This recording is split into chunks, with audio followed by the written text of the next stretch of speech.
watch your calories, watch your calories, watch your calories. And I think it's a disastrous sort of idea because the thing about calories is that I think you gotta have a dream. The School of Greatness. Really? Yeah. Please welcome Lewis Howes. In your opinion, what is the best way to stay consistent in maintaining weight loss and preventing disease? yeah, that's a great question. And I think that it gets to some of the environmental aspects of weight. Because the way we look at it is that, a lot of people think that it's just about knowledge, right? It's just about knowing what you're supposed to do, right? And the thing is that that's just the beginning. It's not the end, right? It's like saying, don't eat cookies. That's good advice. It doesn't mean I'm not going to eat cookies, right? Because there's all different reasons why people do it. And so just knowing something, just knowing, oh, I could fast. Well, yes, you could, but will you, right? That's the real key. And you have to realize that there's actually a lot of other things that go into it. And one of them is the environment. So the environment that you find yourself in plays a huge role into how well you're going to do in this. And that's important because you can change your environment, right? So, I think about two situations, right? In the 1970s, you're in the meeting at your office and you're bored, but there's nothing to do. So you sit there and you listen. You don't eat because what are you going to do? Get up and walk out and get yourself a cookie? Everybody would be like, what the hell are you doing, right? And compare that to the 2020s where you have a meeting, 10:30, somebody orders bagels and cream cheese, right? And they stick them in front of you at the meeting. So you're not actually hungry, but you're bored. Boss is going on and on. So you eat that bagel, right? Mm-hmm. So it's a completely, it's not that you didn't know that the cookies, the bagels, the whatever was good for you. Nobody thought that. But the environment's so different because one of them is so like you're not moving from your seat because your whole company's there, your boss is there. The other one, oh, I'm just going to eat that way. I'm going to pass the time, right? So the environment plays like a huge role. Same thing, 1970s, it's coffee. You take a coffee break. You go to the little thing. You get yourself coffee. There's nothing else, so that's all you get. Coffee. 2020, you didn't go down. You go to the local coffee store. There's more than coffee there. Everybody knows that, right? And all the coffee has 50 grams of sugar and whipped cream, and exactly. And there's Rice Krispie treats. And exactly. You got the caramel this and mocha this, and those all have sugar. And then you got your donuts and your muffins and things. So it's not just coffee. So what was the difference between the two? It certainly wasn't the knowledge, and it certainly wasn't the willpower. The difference was the environment is very conducive on one side to weight loss by forcing you to not eat. And on the other side, it's just very easy to, right? And this sort of environment means that you can change it. So if you're an office manager, you can say, guess what? We're not having any food at meetings anymore. It's not allowed. It's not allowed to eat at your desk. If you want to work, you work. If you want to eat, you go into the cafeteria, right? There's no candy on the bowl, like no candy in the office. That's just not what we do because it's not fair to people trying to lose weight. Those are easy rules. But now all of a sudden, you've tilted your odds of success much higher because if you're spending 8 hours in the office, you actually have no thing and no more of these office birthday parties with cake, right? That everybody feels obligated to go and have a little bit of cake that you really didn't want in the first place, right? And again, it's the same thing, right? You say, okay, we'll celebrate, but we're just going to have fruit or whatever it is, right? Whatever you want to do. Once you understand that it's the environment that's more important than purely the knowledge, then you can make those changes. Or you can get yourself a Keurig machine and say, okay, we're going to make the coffees here so that you don't have to go down there, right? So there's all different things you can do. The other thing you have to think about is the sort of deeper reasons why people are eating. So if you think about things like emotional eating, right? There's lots of different reasons why people eat. And hunger is really just one of them. You eat because you're bored, you eat because you're stressed, you eat because, you're sad, for example. So this is a very interesting thing. If you look at refined carbohydrates and sugar, what we know is that you eat, sugar. Some people, the dopamine in their brain lights up like a Christmas tree, right? What it means is that they're being flooded with these sort of feel good chemicals. So if you're all of a sudden sad, you broke up with somebody or whatever it is, you're a little sad at work, you're looking for a little happiness, well, you get yourself some sugar because you know that it's going to make you feel better. That's what comfort foods are, right? Comfort foods are like, you know, sweets, like, cookies, chocolates, ice cream, or starchy foods like mac and cheese and stuff, right? Nobody's like getting themselves a piece of salmon, right? That's not comfort food. It's like, it's delicious, but it's not comfort food. Right. So the point is that if you just say, oh, just don't eat, well, you're not understanding why people are eating, right? So maybe the environment is not right for them. Maybe they're eating because they're emotional, like they're sad, they're depressed, they're, bored, whatever. Then you can fix that. It's like, oh, if you're bored, let's figure out what you want to do. Or if you're sad, let's figure out something that you can do instead. Or whatever it is, right? And so that's a couple of things that you really have to think about. And then the third thing you really have to think about is habits, because habits are huge. And I think this is people have started to realize how huge habits really are, because if you have something that's not fun, then as long as you make it into a habit, then you'll still do it. And you don't have to think about it, because once it's a habit, it doesn't require willpower. So if you think about brushing your teeth, for example, we all brush our teeth twice a day. Nobody thinks it's fun. Nobody really wants to brush your teeth. You do it because it's a habit. You feel incomplete if you don't, right? You get up and you don't brush your teeth. You feel a little weird, right? So you go and brush your teeth because that's just what you do. But that's the key, right? You make your habits and then the habits make you, because then you derive all the benefits of brushing your teeth. That is less cavities later on. But you did it because you created that habit deliberately, right?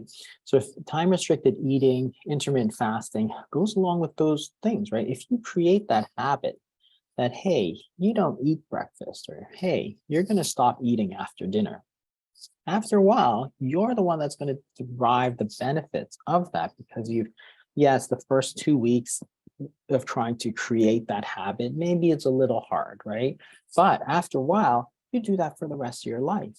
You think about the 1970s again, because again, there's a time where there's not a lot of starvation, but there is not a lot of obesity either, right? What was the obesity metric at in the 70s compared to where is it now I in think it was 2020? probably like 15% sort of thing, compared to like 60-70% now. Wait, So 60-70% obesity now? Is that in America overweight and or obesity. Yeah, overweight and overweight obese? and obesity, right? And what So does overweight and obese mean? so we use a body mass index, which is basically it's a height versus weight sort of calculation. Uh-huh. 20 to 25 is considered normal. Now 25 to 30 is considered overweight, but that actually catches a lot of people who are just on the muscular side. So it's actually not a great metric, but those are the definitions. And then you go over 30 is obese. And then they've had to add a couple of they've had to add a few, like over 40 is like morbidly obese and stuff, because people were going up and up and up on Wow. that scale. So So over 30% body fat is considered obese currently. it's a body mass index, which is Got it. like weight over height, Okay. sort of Got it. thing, right? So the higher it is, the higher the more your weight, but you have to Sure. divide it by your height so that you're comparing apples to apple. Okay. But anyway, it's not a great metric, but it is a standard sort of metric that we use. But based in the 70s on the same metric, there was only Yeah, 15% yeah. overweight or obese, whereas now it's 60% overweight or 60, obese. yeah, it's a lot higher. And Wow. then yeah, it's sad, and it's especially stark in childhood, because of course Why is that? I see so many kids walking around now that don't look healthy. They look yeah, extremely overweight and obese as 5, 8, 10, 12-year-olds. And when I was a kid growing up in the 80s, early 90s, there was a lot of sugar available And Yeah. I remember having a lot of sugar, but I also remember being outside constantly running around, playing sports and activities and being outside.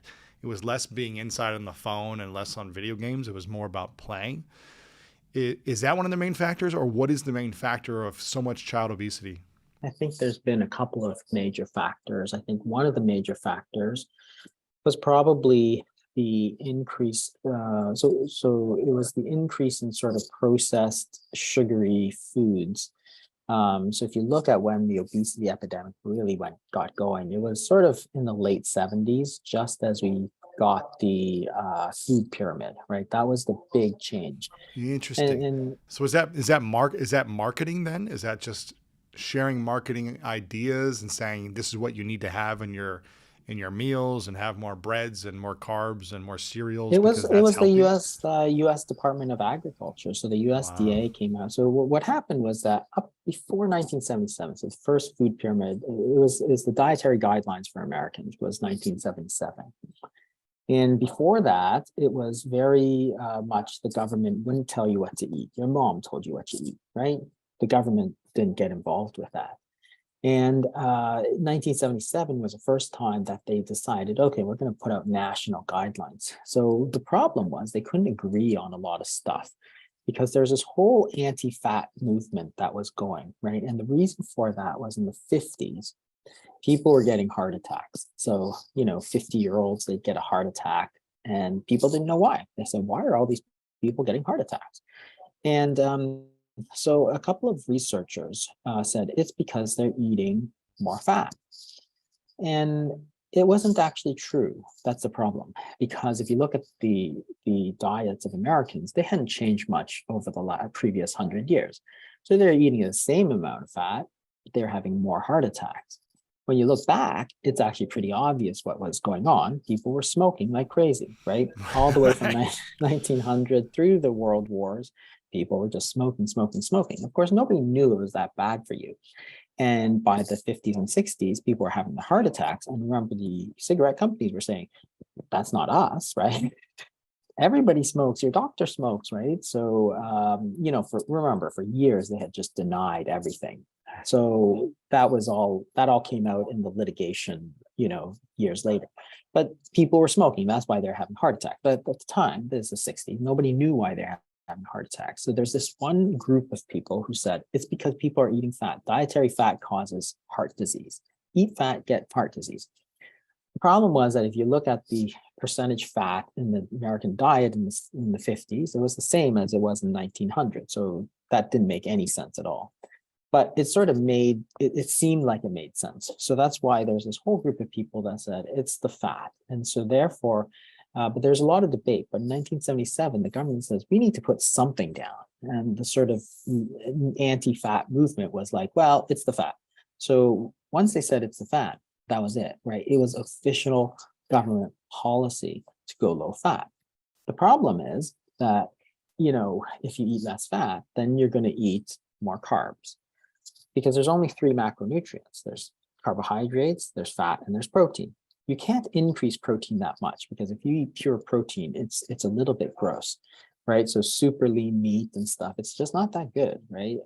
So it is hard to eat just protein. So you wind up getting less fat in the diet. You have more carbs, which is fine if you're eating broccoli, but not so fine if you're just eating a lot of white bread. But that's what happened, right? So the original food pyramid was all 7 servings of bread and rice and Oh, potatoes, right?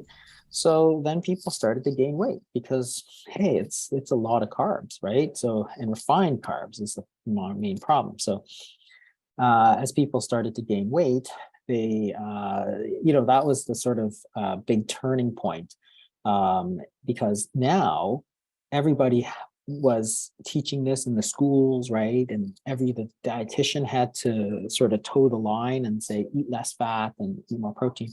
And then the government really encouraged processed foods. They spent a lot of money telling food companies to process food so that you can get the fat out of that, right? So you get these low fat foods, right? But they're highly processed. So they took everything out and then they stuffed sugar in to make it taste better. So what happened was that everybody was eating refined carbs and sugar, right? So refined carbs and sugar is basically a cookie, right? That's what people, Right. right? It's like cookies and donuts. That's refined sugar and carbs, right? There's no Tasty, nutritional value. not nutritional and not good for your waistline. So people started gaining weight. And then the other thing that happens when you eat a lot of refined carbs is that it doesn't keep you full. So if you think about it, if you eat steak and eggs at breakfast, you don't really feel like eating something at 10:30 because it really keeps you full. But you eat a couple of slices of white bread and jam and orange juice, by 10:30, you're just ravenously hungry. And there's a good reason for that because there's certain things in the diet that make you full. Those are satiety hormones. So if you eat a lot of protein containing foods, you release a peptide YY, which is a hormone that tells you to stop. Same thing with fat. It releases cholecystokinin. It tells you to stop. So you eat a steak, those hormones start going up, and then eventually you just can't push through. That's why they have those competitions. Eat a 16-ounce steak and we'll give it to you for free. They don't give out a lot of free steak because it's very hard to push past that. If Mm-hmm. you eat a lot of unrefined carbs with a lot of fiber, while it stretches your stomach, that tells you stop eating. So all these hormones tell you to stop eating. Well, what happens when you eat that highly refined carbs plus sugar, which is the white bread and jam? Well, there's no protein, there's no fat, and there's no fiber. So you don't feel full. You could keep eating that stuff and you just won't get full, right? It's just like if you have a big buffet, somebody says, here, have another pork chop. You go, bleh, right? It's like, oh, Right. I can't do that. But somebody says, here, drink some Coke. You're like, okay, All right. why? It could have the same number of calories, but it has no satiety signaling. It's pure sugar. So that's the difference, right? So then people started eating all the time. So you had this huge change in the population where all of a sudden you're eating carbs, you're eating sugar because we're all focused on the fat, and we're eating constantly because if you eat your white bread and jam at 8 o'clock, 10:30, you're looking for a low-fat muffin. And so you're eating 5, 6 times a day. So before, when people used to say don't snack, now everybody says you need to snack because people are like saying, I have to eat 6 times a day, but I'm eating the right foods, the white bread and jam, the low fat white bread and jam, right? Therefore, eating 6 times a day must be good, but it never was. So that's sort of how that whole thing developed. And then, of course, we realized eventually that the low fat thing was just a scam. The whole thing was just wrong. Is that the government saying this? Is that some other Yeah, the organization government, saying like if this? you look at the dietary guidelines, they get updated every 5 years, and they've completely taken out that stuff about fat. So before they said, oh, you should eat maximum this percentage of fat. So if you remember, so America was super low fat, and they were gaining weight like crazy, and the French didn't have that. They're eating their butter, full cream, foie gras, fatty foods. Cheeses, yeah. So cheese, yeah. So they're eating all this fat. So in the 80s, And they're skinny. and they're skinny. But everyone was saying, well, they're skinny because they're smoking all day. But they weren't getting heart attacks. So there's something there. Well, that was the whole French paradox, right? That was what we called it. There's a whole debate about why aren't these French people getting heart attacks because they're eating so much fat. They should be getting heart attacks, but they're getting like a third of the heart attacks that the Americans were. And the answer was that all that fat, the fat in their butter and cheese and stuff, it just wasn't that bad for them, right? And that's what eventually the study showed. Then we started to realize that, stuff like nuts, which are very high in fat, was not bad. The Mediterranean diet with its olive oil was not bad. Salmon was not bad. Avocados weren't bad. So in the 80s, avocados were completely like, oh my God, how can you eat that? Right. And it goes from that to a superfood, right? Right. So it's full of fat. Avocado is full of fat, right? And this whole low fat thing, it sort of turned around. And then we've realized that even stuff like butter, that's not that bad for you, right? So butters come back. We used to get people on margarine. But the whole thing is that by going to these sort of highly refined carbohydrates and sugary foods, that's what sort of, I think, fed the obesity epidemic. on top of that, you were eating foods that basically didn't make you full at all. So therefore, you're just eating more because there's nothing to stop you, right? Yeah. So if you didn't stop, you're just going to eat more, and you're eating more often. So it was this perfect sort of, you're eating really fattening foods. You're eating more often than usual, and you're eating more because there's nothing to tell you to stop. So it's like, okay, well, what's going to happen? Well, you're going to gain weight, right? So it was never about willpower. It's all about this sort of thing that was set in motion by the government suddenly decreeing that we should eat processed fat-free foods. That was basically Yeah. what the dietary guidelines in 77 said. I'm curious, Jason, what is the thing in 10 years that we will say we got wrong in this decade about nutrition, health and fitness, fasting, obesity? What is the thing that we will get wrong? Because it sounds like every decade or two, there's something the government says, doctors say, nutritionists say, this is the way. And then 10, 20 years later, that's not the way. What is the thing in this space right now that people are saying this is the way? The government is preaching this. Doctors, institutions are saying this is it. And in 10, 20 years, you think we're going to discover we jump too quick to that conclusion, and the data is showing now that there's actually really negative effects to this belief. Is there anything you think might come out? I think that one of the things which is still very prevalent is this idea of sort of calories in, calories out sort of thing. I think it's actually one of the most destructive ideas in weight loss. I think it's because it's so deceptively sort of simple.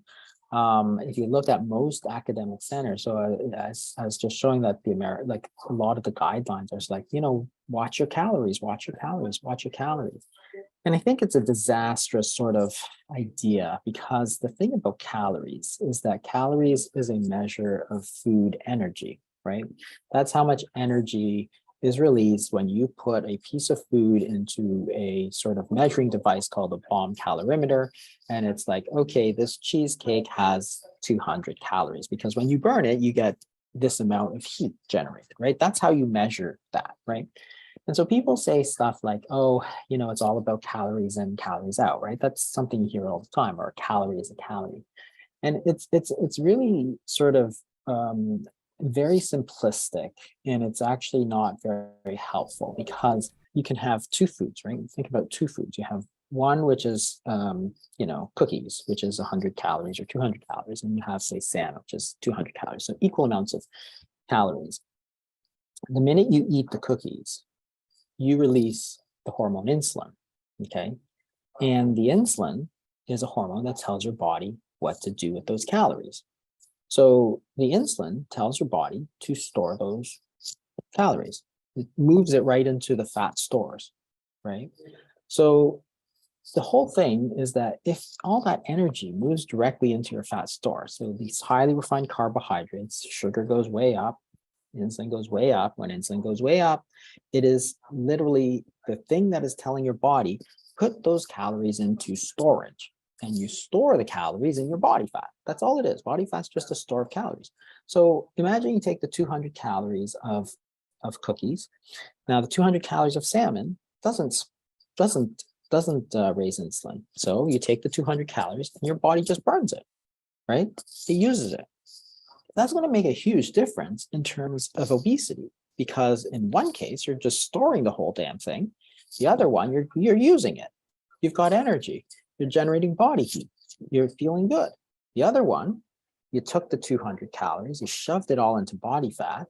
Your body's like, oh, I have no energy to use. So you're feeling a little bit, oh, I have no energy. I'm a little tired and I'm a little hungry. So let me go eat something, right? So it wasn't the calories. It wasn't the number of calories. It was the response to the calories, which is related to the hormones that are released. So the strange part is that what we're saying is that food contains not just the food energy, but it also contains instructions as to what your body is supposed to do with those calories. And both of them are very, very important. Whereas the calories, people say, well, it's just a number of calories. Well, once you get past that, once you put it in your mouth, you can measure the difference in hormones between the two foods. And you have to pretend that that's completely irrelevant. Because if you're told to eat the refined carbs and sugar, which is what we're told, then you're setting yourself up to a situation where insulin's going to go way up.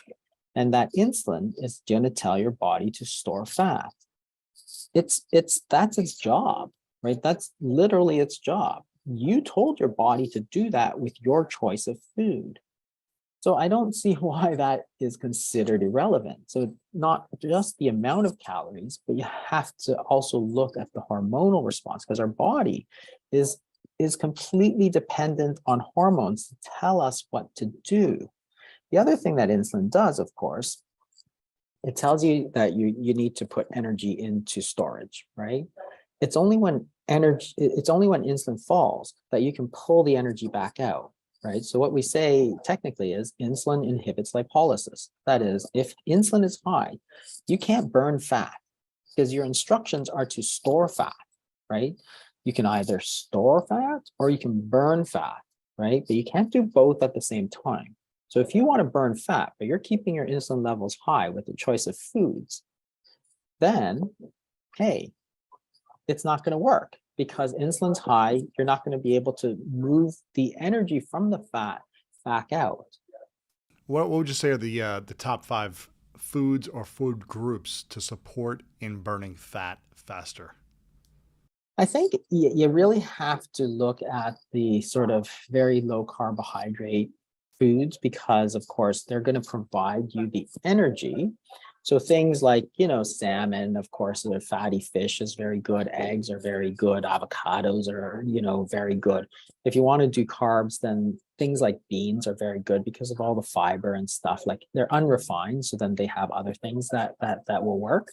But those very low carbohydrate foods, a lot of people find very useful to encourage fat burning because if you take salmon and eggs, for example, you're going to get that energy, the calories from that, which is energy, but insulin's not going to go up. So your body's not going to say, okay, well, let's put it into storage. It's just going to burn it, right? You're going to stay in that sort of fat burning state, and you're going to be able to use those calories because that's what you've told your body. So you're allowing your body to still access the body fat for energy, and it's going to keep you full because again, it's going to release hormones like peptide YY, like cholecystokinin, that are keep you full as opposed to the white bread and jam, right? The problem is, people like to eat those. Refined carbs are cheap, It tastes right? good. So they taste good, they're cheap, they're donuts, right? So and that sets up a situation. And there's a lot of people who say, well, it's just calories, right? So you could eat ice cream for dinner, right? I mean, if you told your grandmother that, she'd say, you're stupid, right? Like you can't eat ice cream for dinner, even if they're the same number of calories. Because again, one of them is going to go straight into your stores, which is body fat, leave you hungry. The other one, you're going to feel full, you're going to feel good, you're going to have energy to do whatever you need to do, right? So your grandmother was totally right. You can't just say, oh, both are 800 calories. So instead of eating my dinner, I'm going to have an ice cream sundae, right? Because that is literally what people have been telling people. Like it's all about the calories, right? It's Yeah. like, no, that's So like the worst advice you could give. it's about the quality of calories, it sounds like. It's the about the choices. Yeah. quality. It's about the choices because, what we're saying is that certain calories are more fattening than other calories. That's all. Like some foods are more fattening than other foods. And that doesn't seem to be that controversial, a statement. But by the time you get to the universities and stuff, people are like, oh, it's all calories. It's all calories. It's like, why don't you kind of live in the real world where people are actually trying to lose weight? Because that advice is horribly wrong. Now there's a lot of people talking about fasting. Like you said, you've been talking about this for years, and it seems like more and more people are learning about the benefits, are practicing fasting in different various ways, and are seeing results in their own health or with potential clients they work with, teaching about fasting. I'm curious, how does fasting since I've talked to you last in the last year. I think it's been a year and a half now. How does fasting support weight loss in a healthy way? And is there any new research that's come out since we last talked? Yeah, so there's been a little bit of research, and it's been sort of fits and starts. But fasting is very simple. When you don't eat, right? So any period of time you're not eating is fasting. That's just what it is. If you don't eat, your body needs to take the energy out of its body stores. That's all you're trying to do, right? And it's normal, it's natural. That's how we survived as a species, because we had the ability to store calories for a time that we weren't eating. Otherwise, you'd die in your sleep like every single night, right?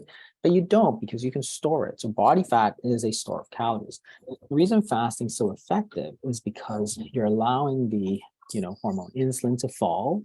So therefore, now you're opening up the floodgates of energy. So you're like, oh, your body might have 100,000, 200,000 calories of energy sitting in its body fat stores, depending on how much weight you're trying to lose. But you can't get at it until you let insulin fall. So if you're nibbling all through the day and keeping your insulin high, you're eating, the crackers because they're low fat, but you're not going to be able to access body fat because you've kept your insulin high. You've basically told your body, store energy, don't burn energy. So once you start to release let the insulin fall, then you can start to release energy. And that's all you're trying to do with the fasting.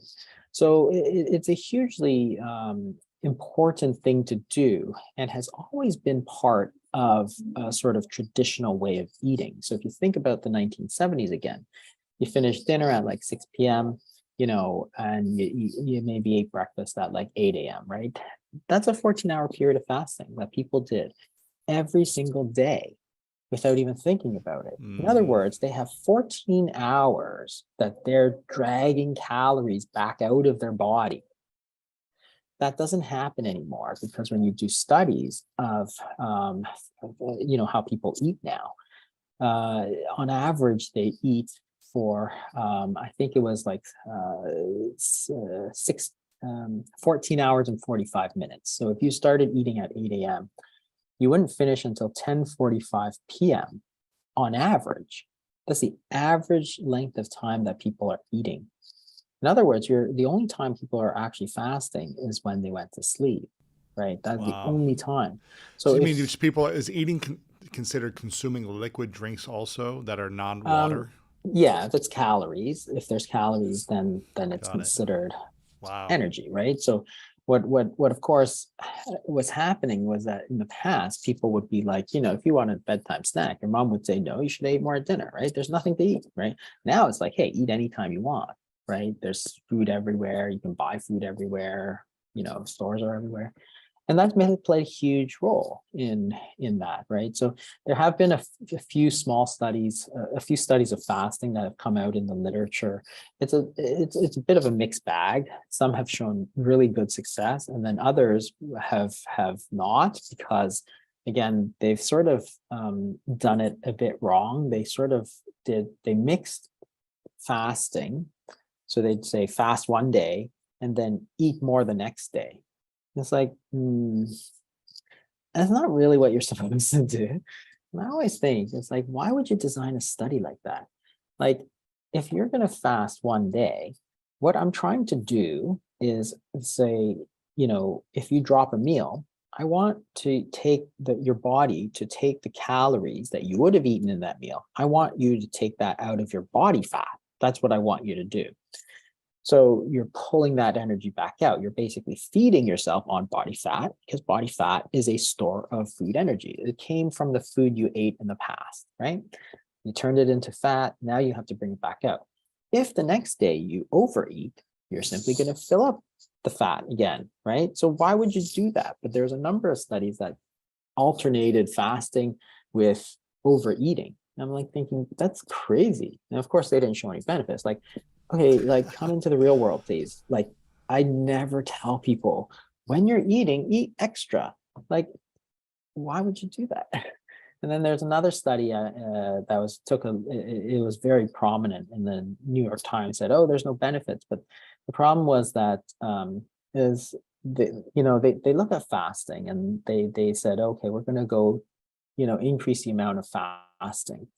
And the problem was they increased it by like 14% or something like that. And and they needed to show almost a 40% increased efficacy with the fasting to be positive, which is a high bar. Like increasing fasting by 15% time wise, like I think they went from like 14 to 16 hours. So there's a small increase in the fasting time, but they expected this huge, massive increase in the effectiveness of weight loss. But it's like, again, welcome to the real world. You can't get a 15% increase in your fasting time, which results in a 40% decrease in weight above what the other people do, right? It's like, if you increase fasting by 15%, the best you should really hope for is a 15% increase in your efficacy. Sure. What they showed was a 28% increase in the efficacy, but they needed 40. So they said, it doesn't work. I'm like, okay, well, that's not exactly the way I would interpret it. So there's been a few studies. I'm curious then, what I feel like a lot of people have tried it in the last year, especially people who are consumers of this show, who watch on YouTube or listen on audio. They've heard me talk about fasting. They've heard me talk about my experiments of doing, 2-day fast, 1-day fast, 3-day fast, and bring on different experts talking about fasting and the benefits. I'm curious, from all the things that you've learned over fasting over the last, many years and what you've seen people trying to come out and talk about lately, what are your 3 best strategies or practices for fasting that people can practice for the next 7 days that is sustainable, maintainable, and doable? And it will also get added benefits. Yeah, I mean, I think that in terms of fasting, one, make it a habit, right? So habits are what makes it easy, tough stuff, not so tough, right? So if you are, make it a habit to sort of do a 16-hour fast, right? Say my eating window is between this and this. Do it consistently so that it feels normal to you. And therefore, when you step outside that, you feel a little bit uncomfortable, just like that day you don't brush your teeth, right? It's like you feel a little bit like something's off here, because that's the thing, right? So you do it consistently. And I think that's one of the big, big things that happened in the 70s. That is, they had that 14-hour period of fasting without thinking about it, right? So it was never onerous because they just did it, right? It's not like I have to not eat after dinner. That's just what I do, right? It's a huge shift in the way you think about things. 2 is sort of staying busy so that you don't think about the food. And there's, certain things that you can do and something that are good and some things that aren't so good. So one of the things, of course, is trying to avoid the triggers. So if you decide, okay, once a week, I'm going to do a 24-hour fast, I'm going to eat just one meal that day, that's fine. But then you have to make sure that you schedule something into that period where you would be not eating. So, if you're doing something else, you're not going to eat. For me, for example, for years, I would just schedule, I would do writing. I would write like my books, or I'd do a podcast or something like that. So it's easy because if it's 12 o'clock, I need to go do this podcast. I'm not thinking about lunch because I'm doing this podcast, or I go to the library or somewhere where it's quiet, and I do some writing. I write my blog, right? And it's like, oh, okay, well, now I'm not missing it anymore, right? So put it on the schedule and make sure that you have something else that's going to sort of take your mind off. That makes it easier for yourself, right? And that's the key. And then the third thing, I think, is to really plan ahead of time how you're going to deal with the hunger, right? Because if the hunger comes, you have to have a plan. Like, you can't just show up, right? What's the best plan that you do or that you recommend for people when they're they're hungry and they're just like, oh, I'm emotional, or I'm having a challenging day, or I'm sad, or and I'm so used to grabbing for the chips, the snacks, the cookies, the crunchies. What's the best practice to keep people's discipline at a high when they feel like all they want to do is munch? Yeah, there's 2 things. If you're in a place where you can do it, do something active, especially outside, because of course then you're taking yourself away. So going out for a walk or a run is great, because exercise, like, it does two things. First of all, you can schedule it. Second of all, when you're actually exercising, you'll almost never be hungry, right? Like, think about the last time you played tennis or basketball or soccer. You're so fully into the game, you're not thinking, boy, I'm really hungry. Like, almost never. Like it almost, you almost can't do it, right? Like, you've done plenty of stuff. You never think in the middle of a game, boy, I could really use a burger, right? You're thinking, how am I going to score, right? Or whatever you're doing, right? So putting a pickup game of whatever you like to play, right, does wonders, because the hunger is going to go away. You're taking the time where you're in the past you would have taken something. So lunch hour, for example, you're taking that time. And three, when you make a plan to play a game of tennis with your friend, you're not going to back out. You're not going to just say, forget it, I'm going to go for a pizza, because you're going to let your friend down. So that keeps you accountable to yourself. So it's like, okay, so once a week, and this is great when people are trying to say lose weight together. It's like, okay, let's figure out what we like to play. Is it, you know, yoga? Is it riding a bicycle? Is it going for a hike? Is it going, like, whatever it is, let's do it together, and let's do it at a time so that we get through this period, right? And that's how we help each other, right? We help each other by doing these sorts of things. And of course, that's sort of the secret of how people fasted in the past. Like, you think about groups of people. Now, there's all sorts of religious fasting traditions. So around Lent, for example, around Ramadan, Yom Kippur, whatever it is, there's fasting. Well, literally millions of people are doing it. Why? Because they're doing it together. It's just a lot easier.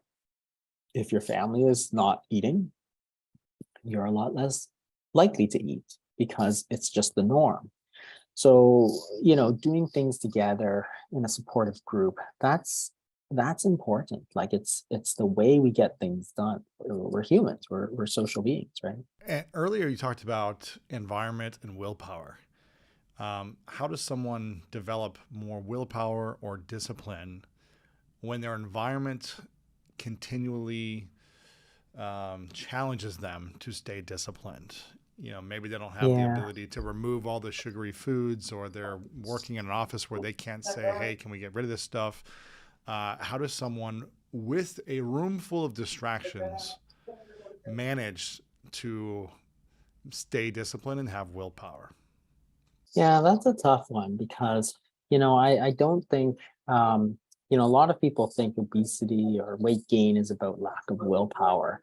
But again, I don't think it is. I think it's the change in sort of the norms, that is the eating norms, and the environment, which has led, in the processed food, that has led to that. So if you can't take yourself out of the environment, then you really have to look at alternative ways to, again, you have to plan for it. So if you know that there's going to be something like, in the meeting, there's going to be food, right? And you don't want to eat because you don't want to gain weight, then you have to decide, what are you going to do to sort of counteract that? Maybe you're going to get a tea, right? And then that's all you'll have. So at least you'll have something to sip on, put in your mouth, because you need something in there. It's just like the way people used to, when they stop smoking, they chew gum, right? Because Right. you need something in there to take away the sort of thing. So it still takes willpower, but it takes a little less, because you're still getting something, right?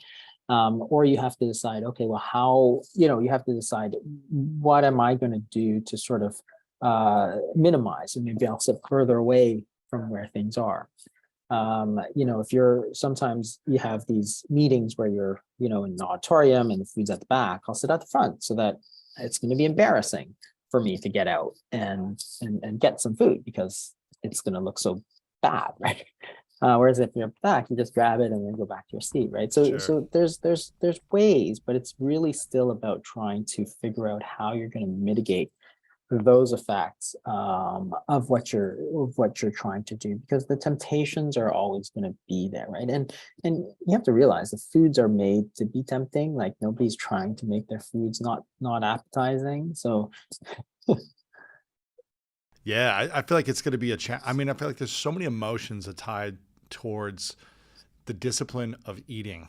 With all the marketing Yeah. messages, with all the stress that people have, it feels good to eat and consume. It takes away Yeah. some of the pain. It takes away some of the emotional challenges that people face.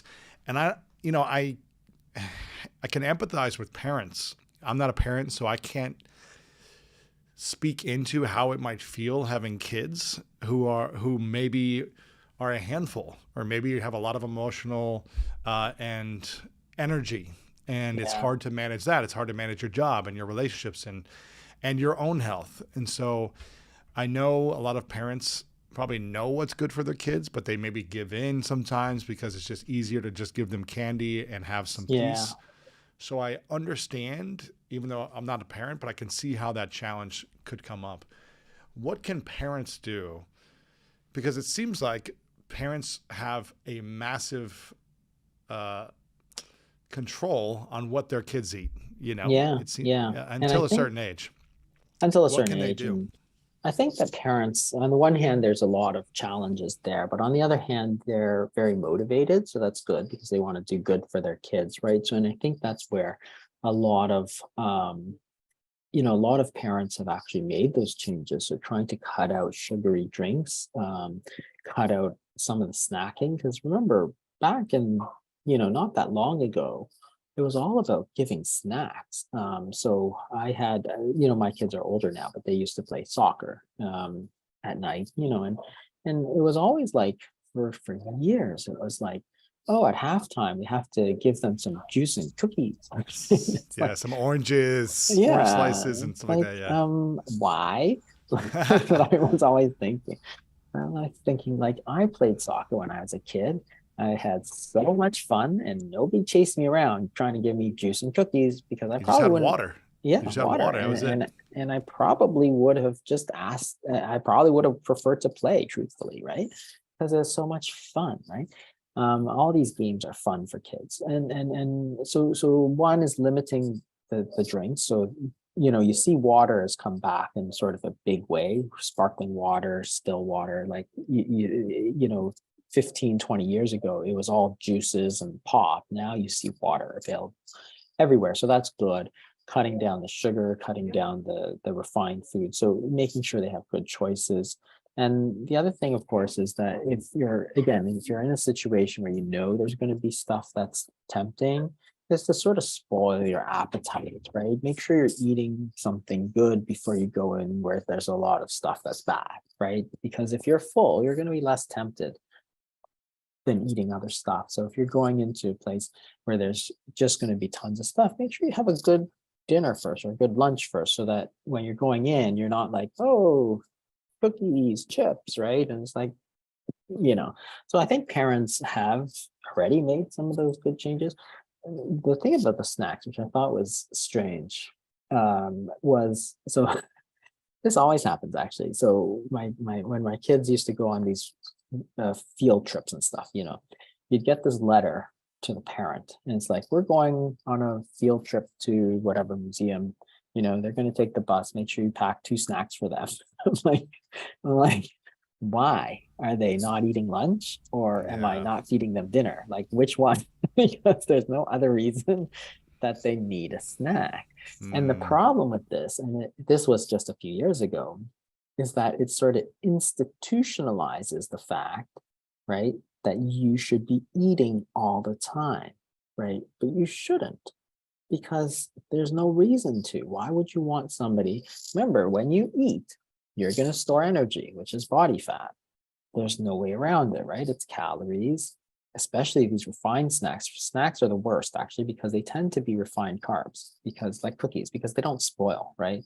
Nobody's packing a piece of salmon for a snack, right? It's like a cookie, right? Or a cracker or something, right?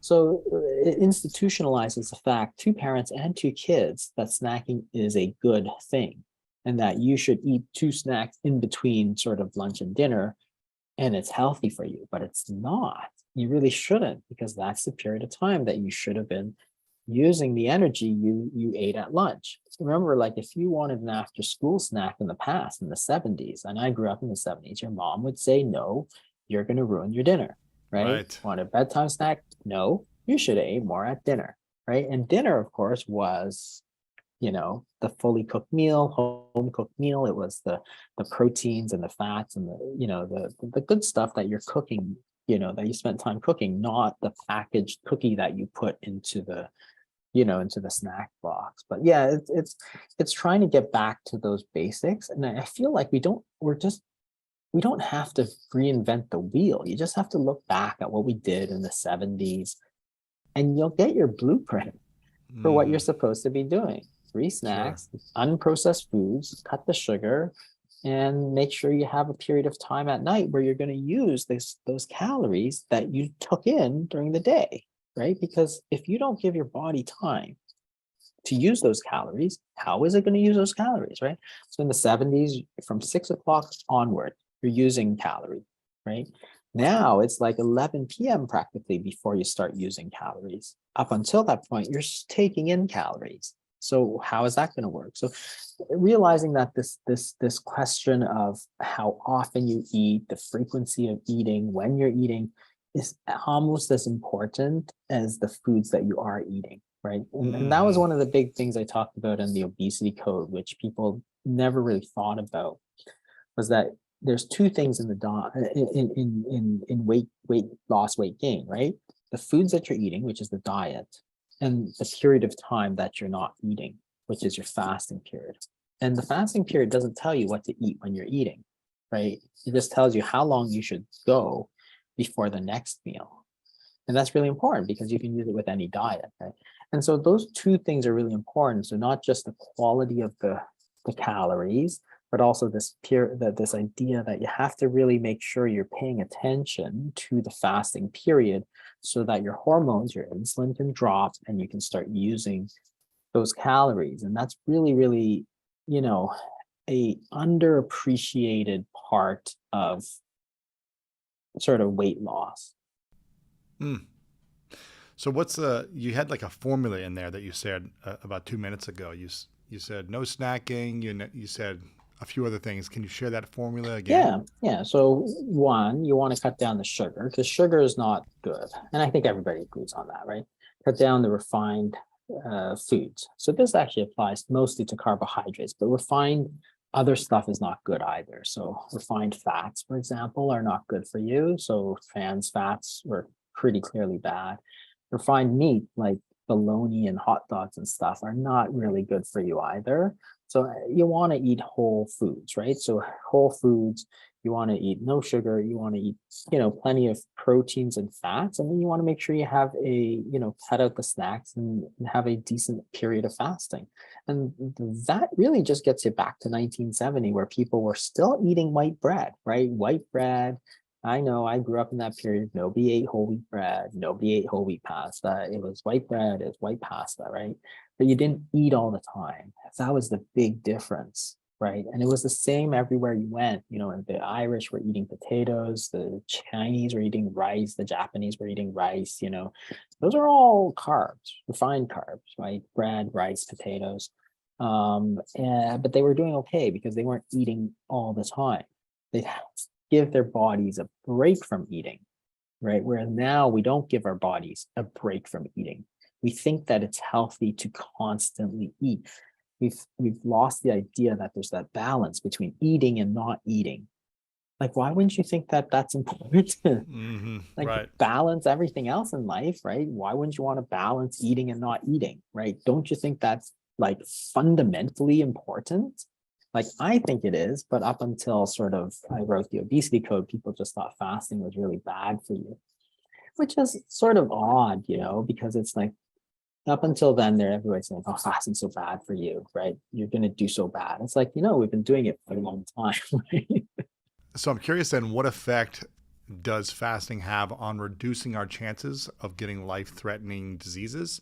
And also, which diseases are most people at risk if they don't fast and improve Yeah. their diet? Type 2 diabetes is probably the biggest one. And the reason is that it's a huge one, it's become an epidemic. So lots of people have it. If you look at pre-diabetes and diabetes, which is and you do big surveys, it's actually about 50% of adult Americans, right? So it's very common to have prediabetes and diabetes. And the problem with it is that it causes all kinds of other problems. It increases your risk of heart attacks, strokes, cancer. It's leading cause of blindness, leading cause of non-traumatic amputations, leading cause of kidney disease, all of those things. And, in trying to understand type 2 diabetes, well, you just have to understand that it's basically your body has too much sugar. That's it. So if you have too much sugar, remember, excuse me, your body really has two sources of energy it can use. It can use sugar, which is mostly glucose, and it can use fat. And when your body stores energy, it stores it as sugar or it stores it as fat. Makes sense, right? So if you have too much fat, then you have obesity. If you have too much sugar, you have type 2 diabetes. Interesting. But the solution is the same. So think about it. Your body has too much energy, both situations. Obesity, you have too much energy stored away. In type 2 diabetes, you have too much sugar, which is also too much energy stored away, because both fat and sugar are sources of energy for the body. So if you think about trying to reverse type 2 diabetes, because again, I wrote about this in the diabetes code, and I said it's a reversible disease because your body doesn't have too little energy. It has too much energy. So think about this situation. Think about your car. Suppose you go to the gas station 3 times a day, you fill up. Now it's full, but you still keep pumping gas in, right? So it's spilling out, it's spilling into your back seat, and it's now making you sick. But what are you going to do? Well, here's what you wouldn't do is keep going to that gas station 3 times a day, right? It's ridiculous. You do 2 things. 1, stop putting gas in. And 2, drive that car around so that you use the gas that's there. Mm-hmm. That's what you would do. Now think about your body. Burn the gas. Burn the gas. Exactly. Think about your body. Your body has too much energy. What are you going to do? 1, stop putting it in. 2, let it run without putting it in for a while. That's intermittent fasting. That's all you have to do.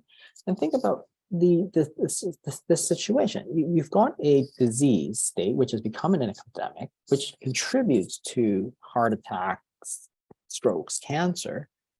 But you have a solution which is completely free and has been used for thousands of years, which is not anything more complicated than let your body run off of the fuel that's already sitting on there. Mm-hmm. Is it fun? No, it's not fun. Is it healthy? Yes, it is. In those situations, very healthy. And people used to say, well, people won't do it. It's like, my job as a doctor is not to tell people what they will and won't do. My job is to tell them how they should get healthy, and I'll help them, right? So if fasting is a good solution, which I believe it is, then I'll help them. Whether they do it or not is up to them, right? But the point is that it's free, it's simple, it's been used for thousands of years, it's available to everybody. You don't need special equipment, you don't need a special diet, you don't need a special anything. Everybody in the world can do this at any time, like literally like today, tomorrow, anytime. They could do it. It's not like, I have this great drug for people. Yeah, but except it costs $500,000, right? That's crazy. No, fasting's not doing do that. You're going to save time, you're going to save money, and you're going to get healthier. So what could be better than that? Like, it's a crazy situation where we have this huge healthcare issue, but the solution is completely free, which explains why there's so few people telling you to do it, because who's going to make money on it, right? And that's not my concern. My concern is telling people what they need to do to get healthy, right? Yeah. What do you think is the biggest mistake people make when it comes to fasting then? I think the single biggest mistake is sort of overeating afterwards. So you fast for a period of time, then you say, oh, well, I deserve that ice cream. It's like, you could do it, but you're going to sort of get a lot less benefit. You're going you got a great benefit from the fasting. Now, you're losing some of that because you're eating the foods that you didn't eat. And that really is a temptation for people to do. And I think it's natural, and we've all done it. And, but the point is that after you fast, you should really just eat as normally as possible. So if you eat a normal breakfast, normal lunch, normal dinner. The next day is your fasting day. You don't eat breakfast, you don't eat lunch. You should eat a normal dinner. Don't try to Hmm. eat all three meals crammed into one, right? That's not the point. Like the point is to drop those meals and let your body take the energy from your body fat. So you drop breakfast, your body normally gets 500 calories from there. You want to take it out of your body fat. Same thing for lunch. If at dinner, instead of taking 1,000 calories, you decide to stick in 2,000 calories, well, you've negated a lot of the benefits that you should have gotten because that energy is going to go in, right? So the good thing is that it's hard to do that. So when you restrict the time and you don't tell people what to eat or how much to eat, they actually naturally eat less. So it's actually an interesting thing because this gets to the question of hunger. So there's, in terms of weight loss, there's sort of two big issues that trip people up. One is metabolic rate, and two is hunger. So hunger, people think that hunger will just go up like this with fasting. It's actually not true. So you can actually measure the hunger hormone called ghrelin, which is basically it goes up high and you get hungry. So when you fast, ghrelin is high. So if you normally eat lunch, you're hungry. So ghrelin is high. What happens when you don't eat lunch? You skip your lunch. Well, a couple hours later, your ghrelin level actually falls back to baseline. So in So fact, you don't feel hungry anymore. no, your hunger goes back to baseline levels. Interesting. So if you eat lunch at 12, you're hungry at 12. Now you skip lunch, you're hungry at 12, you're hungry at 1. By 4, it's no different than if you ate or didn't eat. So people are like, what happened? Well, your body took the energy from your body fat stores. You took the 500 calories from body fat. You basically fed yourself off of that body fat. So why would you be hungry? The answer is you're not. And that's why it goes right back to baseline. Same thing happens at dinner. If you do multiple day fasts, it's actually even more interesting because ghrelin actually, after day 1 to 2, it actually starts to go down and down and down. So your hunger actually disappears by like day 3, day 4. People just aren't hungry anymore because they're fueling themselves on the body fat. And I think it was actually a sort of protective mechanism because if there was a prolonged period where you weren't eating, I think the body evolved so that you wouldn't be constantly distracted. So people on these long fasts do very well because they've gone into the stage of fat burning because they're fueling themselves purely on the fat and their hunger is gone. So they're actually feeling pretty good and they're They feel losing weight. clear. They feel productive. They have more energy. Yeah. Uh, Yeah. there comes And a then, point where I feel like I did a 3-day fast. I think maybe I did 3.5 days. And I remember thinking, okay, I'm kind of feeling a little bit tired. Like I could use some food now. And yeah. maybe it's just because I haven't, pushed it beyond that before. So it's just every day I have to learn how to manage it. But It takes a bit of getting used to because most of us are not used to it. And that's probably the biggest obstacle because we're in a culture where the norm is not sort of 14 hours of fasting. The norm is like eat until you go to sleep and eat as soon as you yeah, wake up, right? And that was one of those big destructive myths, which was that breakfast is the most important meal of the day, which is fine. If you like breakfast, it's fine. There's nothing wrong with that. But the problem was when people took that to mean that if you weren't hungry in the morning and you didn't really like breakfast because you weren't a breakfast person, you should still eat like Fruit Loops, right? right, Because you had right, breakfast. And like, okay, now that's not the yeah. point. Eating sugar and, refined carbs is not a good strategy. You're better off not eating. But then remember this whole thing where, oh, you have to eat breakfast, you have to eat breakfast, you have to eat breakfast. Like, no, you don't. Your body knows what to do. What do you think it's been doing all through the night? It's been taking the energy from your body. So if you don't eat, it will continue to take energy from your stores, your blood sugar or your body fat, one or the other, unless your body fat is so low that it's going to get tripped up. So that was the thing. And then people used to say, eat 10 times a day to keep your metabolism stoked, right? Which was another complete sort of myth. That was the other thing. So hunger is one of the big things that trip people up in weight loss. And fasting provides you a way to sort of get around that. The other one is the metabolic rate, which is the number of calories you burn. And people think it's all about exercise, but in fact, exercise for most people that I deal with which are older people, it tends to be a very small part of the number of Mm, calories they eat in a day because, when you exercise, it's just your skeletal muscles as opposed to your heart and your liver and your lungs and your brain. They all need energy as well. And the point is that when you can do these studies where you measure the metabolic rate of somebody who is fasting. So you take them on day 0, then you give them nothing to eat for 4 days. Then you measure how many calories they're burning after 4 days of zero food. And they wind up burning 10% more calories per day after the fasting. And really? it's like, yeah.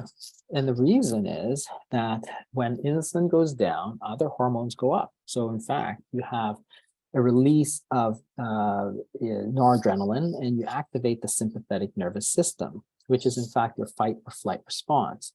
So, when you're fasting, your body is not shutting down. Your body is actually powering itself up, Mm, but fueling itself on your body fat, which is perfect because everybody thinks you need to eat to get energy. But when you're fasting, you actually have more energy because your hormonal state is primed for that. You think about the lion who just ate, just sort of dopey, just wants to sleep. Or you think about the hungry wolf. Hungry wolf is not falling down. Hungry wolf is sharp. zoned in. Sharp. Exactly. It's sharp, and it's because of the sympathetic nervous system, because they're zoned in and they've got energy to burn because they're fueling themselves. A human is the same. So when you fast, in fact, you're actually increasing the sympathetic tone, which means that you have more energy, not less energy. That's why your body is burning 10% more calories. You can also measure the VO2, which is the amount of oxygen that it's using. So it's sort of the same thing. And it's up 10% after a 4-day fast. 4 day So fast. yeah, this was a 4-day fast. So it happens, for shorter periods.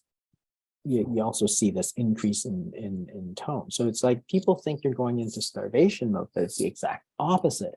You're actually activating your body. So these were some of the myths that people used to have about fasting. And it's like, no, this is people, you can do this. It's actually, there's a ton of good stuff that happens when you're fasting. If you're in this sort of category where you have type 2 diabetes, where you have an excess of energy, or you have obesity, which is an excess of energy, you got to use it. Everybody thinks it's about exercise, but in fact, it's sort of it's a minor effect unless you do a lot of it. So again, keeping in mind that I typically treat like 60-year-olds, 70-year-olds. They're not sort of running 8 hours a day sort of thing. Yeah. What's when is it a bad time or the worst time to fast? Um, I don't think there's a bad time. Sometimes people ask me, is it better to fast early or late? So, right, if you're going to skip a meal, should you skip breakfast or should you skip dinner?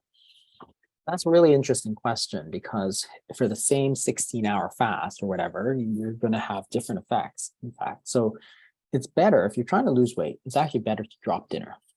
The problem, and there's a reason for that, because one, dinner tends to be bigger, and two, for the food that you eat at dinner time, you're going to get more insulin release, right? So if you eat the same meal at breakfast and at dinner, and you measure how much insulin is released, you get more insulin released at dinner time. So Why? your body, I'm not sure why. I think it's because your body, I think in the morning, so remember, it's this seesaw between insulin and these counter-regulatory hormones like, growth hormone and noradrenaline and so on. So it's sort of a seesaw, right? That's why they're counter-regulatory. So insulin goes up, these go down, insulin goes down, these go up. In the morning, these are already up, right? The counter-regulatory hormones are already up. You get a burst. This is part of the circadian rhythm. So you get a burst at like 4 a.m. So that's why you don't need to eat breakfast, because your body's actually already dragging glucose out of your system. It's already burning energy. It's already getting you ready for the day. So this is up. So therefore, when you eat, this is a little bit blunted. Whereas during after that, during the day, these go down. So therefore, if you eat, your insulin just spikes up. So but the practical sort of effect of that is that if you eat the exact same meal at breakfast and at dinner, you get more insulin effect, which means if you have more insulin effect, there's more instructions to your body to store that energy, which means that you're going to gain more weight, right? So it's actually better to drop dinner. Problem is that it's a lot easier to drop breakfast Sure. because, a lot of people aren't hungry at breakfast, and nobody misses you at breakfast, right? If you don't eat breakfast, nobody Hmm. cares. But Right. a lot of people, that's their family social meal, friends, family, dinner. So it's a lot harder to drop dinner as opposed to breakfast. So therefore, you have to balance the two. Which is more important, right? Should I drop this or that? It's like the long fast. They're hard to do, not because they're so difficult, but because there's always something that comes up, like, oh, come out and let's have dinner, right? Sure. And Yeah, it's the like you social don't want to component. Yeah. be exactly. It's a social Right. thing. So even though I could have skipped dinner, I won't because I want to see my friend, right? It's like Hmm. I'm not going to skip dinner just because, yes, there's the meal, but there's, the The interaction. interaction. Yeah. Yeah. What would you say is your biggest challenge then? You're, an expert at this. You're a doctor. You've been studying this. You've been helping patients at this for many years. Where is your struggle when it comes to fasting, healthy eating, preventing disease, and weight loss? I think the biggest struggle has been this whole COVID thing has been a real disaster on the sort of weight gain eating thing. Because, again, it's the idea that eating has a lot of components. So one of them is enjoyment, right? So it is delicious. So you enjoy it. That's why it's part of every human celebration, right? When you take away everything that you enjoy doing except And for food. eating, Yeah. Yeah. Yeah. yeah, it's like, well, you can't travel and you can't go to the gym and you can't go to the park and you can't go To the here and you movies and see can't your see friends. your Yeah. friends and you can't see your family. Remember, there's that time, oh, you shouldn't get together for Christmas. No, no Thanksgiving this year, right? It's like, yeah, that's a lot.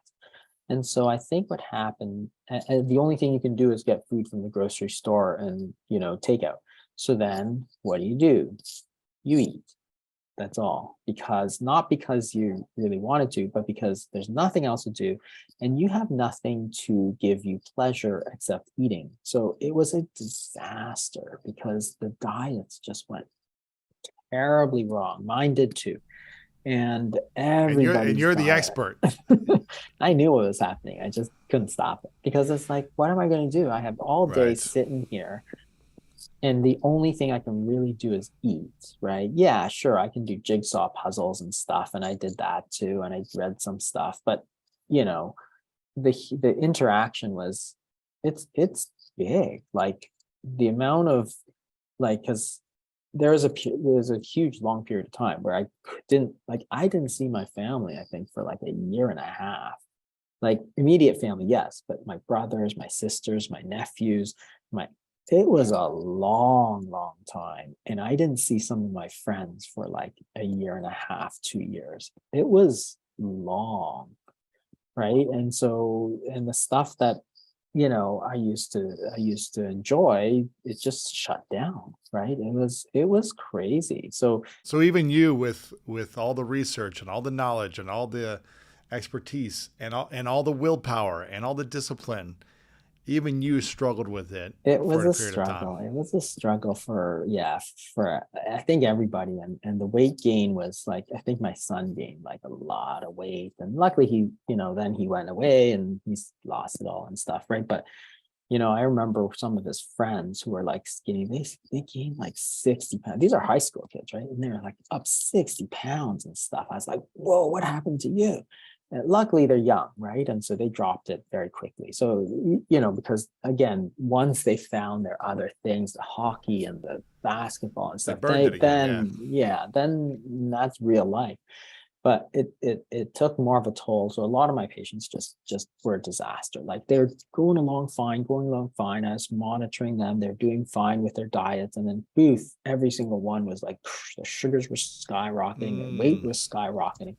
It was not a good time. Like it's better now because a lot of the restrictions have lifted, but it was a good long year and a half at least. March 2020 till at least 2022 in Canada was like, I think the Americans were better in terms of opening stuff, but yeah, it was rough. So Yeah. again, it's the same thing, right? It's easy to predict that because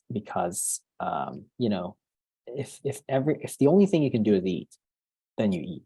Like, I can't help it, right? And the whole, I think a lot of people had a bit of dysthymia, which is sort of mild depression Yeah. from the social isolation. Like, we know mental health problems again skyrocketed, but I think there's a huge number of people that were mildly depressed. Like, and I think I had a bit of that, and I think it affected everybody, truthfully. But you get to the point where you're like, what I'm like, why wouldn't I eat? That's all I can do to feel good. And who am I seeing anyway? Right? Right. It's Exactly. like Doesn't the matter. same three people. Like, I'm not looking good for anything. It was a tough, Right. it was a tough, Yeah. it was a tough. And I think it's almost indecent for us not to acknowledge how bad it was. Like, for some of these mental health issues, they wind up, you know, affecting other things like your diet, and therefore you get this, right? And then you say, oh, it's all about your food and willpower. It's like, no, no, there's so much to go, and it sort of feels wrong not to acknowledge the amount of problems that were caused by this, right? And I'm not trying to say if it's right or if it's wrong, but there was a lot of problems, right? I mean, it was very unnatural. That was the Hmm. thing, right? I've got a couple final questions for you, Jason. I appreciate your time and your advice and wisdom. What advice would you have for someone who's watching or listening that maybe is overweight or obese and feel like they've gone too far? It's too hard to come back. I've gone too far, and they don't feel like they can take control of their weight again. What advice would you have for those individuals? I think, one, you're never too far because people have lost a lot of weight. And two, I think that it's important to sort of get some help. Like, everybody thinks you have to do it yourself. You don't have to No, do it yourself. There's no. tons of people who will help you. So you can get a coach, you can get a fasting coach, you can get somebody who's going to, like, you know, it's funny because and the same thing with mental health. Like, there's no shame in getting help for that, whether you need a coach or you need somebody to talk to, or whether, there's no shame in that, because you can get help. And you think about something like athletics. If you take an analogy, if you take the greatest player in the world, Michael Jordan, he still has a coach, Yep. because they do stuff for you. They keep you accountable. They tell you what you're doing right and what you're doing wrong, because you don't always necessarily know. Well, if and people have business coaches. So some of the greatest sort of CEOs, they have business coaches. Like, it's a huge industry. So why wouldn't you take advantage of that, right? Nothing, like, if you don't know what you're doing, or you need somebody to keep you on track, or you need somebody to give you a decent program, if you want to get in shape, you go get yourself a personal trainer. It's not like you couldn't watch YouTube. You know how many fitness routines are on YouTube. Yeah, of There's course. probably 10 million of them, right? Hmm. They're good, and there's a lot of great programs out there. It's not the same, because they're not there saying, I'm going to meet you at the gym on Tuesday at 9 a.m. Now, all of a sudden, you can't not go, right? Right. Because you've made an appointment, right? As opposed to, you watch the YouTube and you decide, okay, well, I'm going to go for a run, but then you're tired on Tuesday at 9 a.m. So you're like, I'm just going to sleep in, right? It's totally different. So all of these things is, so if you need help, get yourself the help, because it exists for weight loss, for all of that stuff. Fasting, we have the fastingmethod.com, where you can get a coach, and whether you need group coaching, and groups are very good too, because again, it gives you somebody to go through it with you. So we do a lot of group coaching in there, but get yourself the help, because there's no shame in it. The best people, like the very, very top people in the world at whatever it is they do, have a coach, Yes. right? So you should always make yourself available of that. I agree. I'm a big fan of coaches. I invest in them. I've got lots of them in different areas of my life. And I feel like it's hard to do anything alone.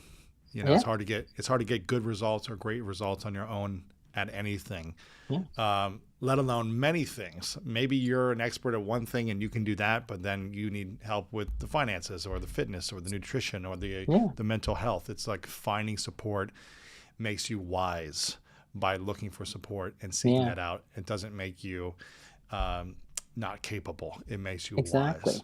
exactly. Uh, Dr. Fung, I appreciate you for being here. I want people to follow you over on social media, Dr. Jason Fung, thefastingmethod.com, also drjasonfung.com.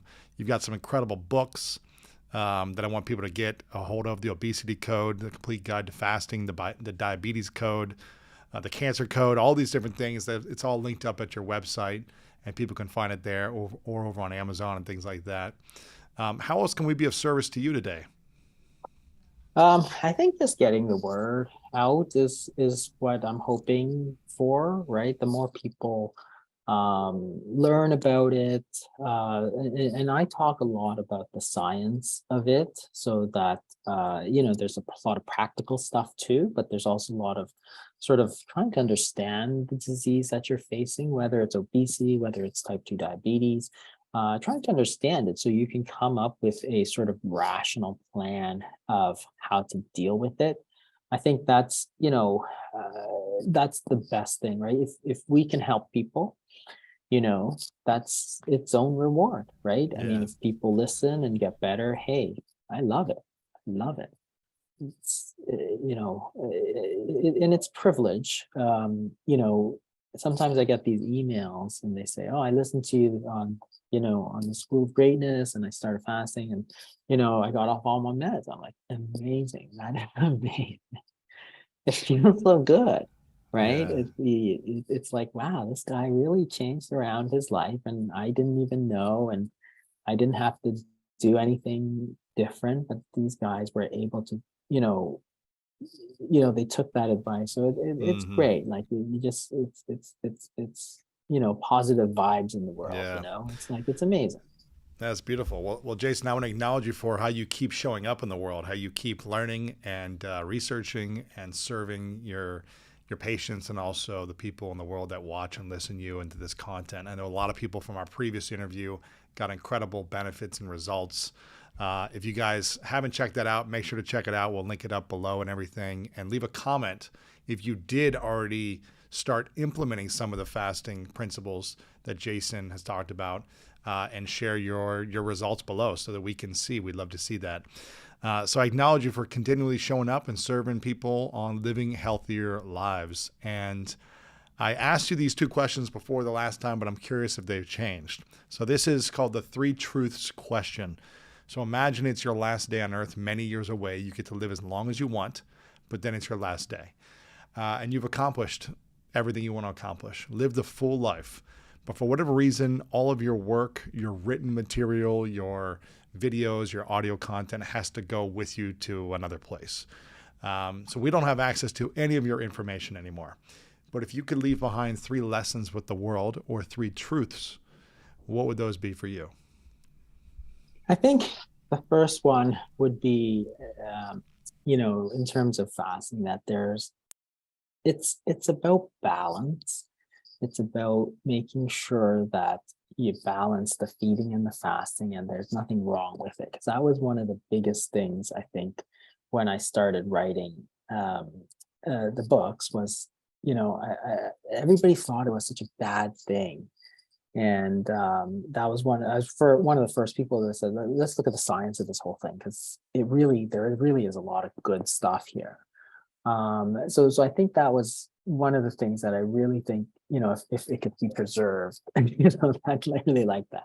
Second one is the type 2 diabetes is a reversible disease. And that too is one of the things that I fought really hard against, which was that up until 2021, every major diabetes association said type 2 diabetes was a chronic and progressive disease, which means eventually they would get problems like kidney disease, and me as a kidney specialist would wind up seeing them, right? And it breaks my heart, right? If people know that it's a reversible disease, then you're going to you're going to attack this problem differently than if it's a chronic and progressive disease, right? If it's chronic and progressive, you'd be like, well, I can't do anything about it. I'll just do whatever. Whereas if you know it's a reversible disease, then you're going to go, oh, I'm going to do something about this, right? So that was one of the things, and I think that that's one of the from a sort of health standpoint, I really think it can make a huge difference. Like it's such an important problem that you can really move the needle in terms of that. So those two I would really like to I hope that it would be preserved. And then the third one, I mean, I kind of think I just wish this whole idea of calories in, calories out. I just find it so simplistic. I really hope that people try to go past that. Because again, it comes down to people who think that obesity is just a willpower problem. It's such a wrong thing because, so many people suffer from this disease and then they suffer the ridicule of others because they think that it's all about the personal failing, right? Rather than an environment which allows this to happen, teaching like, oh, you can't skip breakfast. So oh, you have to eat 10 times a day. Like it's we who have failed them, not them who have failed us, right? And I always think that there's a lot of people out there who are always like, oh, it's all about calories, it's all about calories. And they're mostly people in academic centers and they pretend they're very, very smart, but they're so disconnected with reality Right. that it's like, and I always think about it this way. If you have 60% of Americans who are overweight and obese, imagine you're a teacher, right? So you're a teacher, you have 100 students, one of them fails. That's probably the student's fault. But what if 60 or 70 kids fail? Is it Right. really the kid's fault or is it the teacher's fault? Because I think it's the teacher's fault. So Sure. therefore, it's not the kid's problem, it's the teacher's problem. In this situation, I don't think it's the general public's problem. I think it's the problem with the way that we are approaching Mm, this disease. And because it affects so many people, and every academic center is all focused on calories. It's like there's more than that. There's this whole hormonal piece. There's the emotional side of things. There's the habit side of things. There's the environmental side of things. Like, get off of this. Just eat less. It doesn't work. Like, how are you going to fix the problem if you don't even know what the problem is? You're so focused on this problem. And I think that's where a lot of the fat shaming comes in, and it's like you can't do that, right? It's just so wrong. And there's a lot of doctors out there who are all into this sort of thing, right? So I wish that part of things, and that's a tough fight. There's a lot of people who push back against, and there are a lot of people who push back and say, all calories, all calories, you could eat ice cream for dinner, right? As long as it's the same calories. So there's a lot of people who push back on that, but that was one of the ones that I right. sort of feel, I hope Gotcha. that I hope Gotcha. that Those are great. still stays. That's great. Final question. What's your definition of greatness? I think it's to be able to impact people in a positive way. And I suspect a lot of people say that, but it's true. I say it because it's true. It gives you something that's just so, you know, you just feel good, right? Like when you help somebody, they feel good, but I feel better, right? It's like it's hard to get, right? It's why people contribute to causes and stuff like that. You're part of something bigger than yourself. So even if you pass on, you've contributed to this sort of greater good, right? And I think we need that sort of idea that there's something out there that's greater than ourselves, and we've been able to help people with that, right? And it gives you more enjoyment, if you will, than for instance money or fame or anything else can, right? It's a different type, and that's why you see a lot of people who make a lot of money, they give away a lot of money because it makes them feel good, right? And it really is. And luckily for us, that's that's greatness, right? It's anybody can make money. You can make money by being a drug dealer, right? It doesn't make you feel good, right? Right, right. Jason, thank you so much. I appreciate you for being here. Thank you so much, Louis. It's great being here. If you enjoyed that interview, then I know you'll love what we have coming up right now. What are the main causes of cancer? As it seems like you hear about it more and more recently that so many people are getting cancer or the early stages of cancer. What are the main causes of cancer? Yeah, that's a great question. And that's something that we've always been trying to deal with. And sometimes some people say, well, we don't know what causes cancer. That's sort of a cop out because we actually do know a lot about what causes cancer. And these are things that cause cancer are called carcinogens. And the World Health Organization maintains a huge list of these carcinogens. But if you want to break it down into what causes cancer in most people, you can look at the sort of a couple of studies have looked at the sort of percentage contribution of these carcinogens to cancer. And the biggest one, of course, is tobacco smoke. So that's sort of by far and away the biggest contributor to cancer at around 35%. And these estimates were from 2015. So it was higher before when more people are smoking, but as a contributor to a cancer, it's the biggest. Interestingly, the second biggest and almost as big is actually our diet.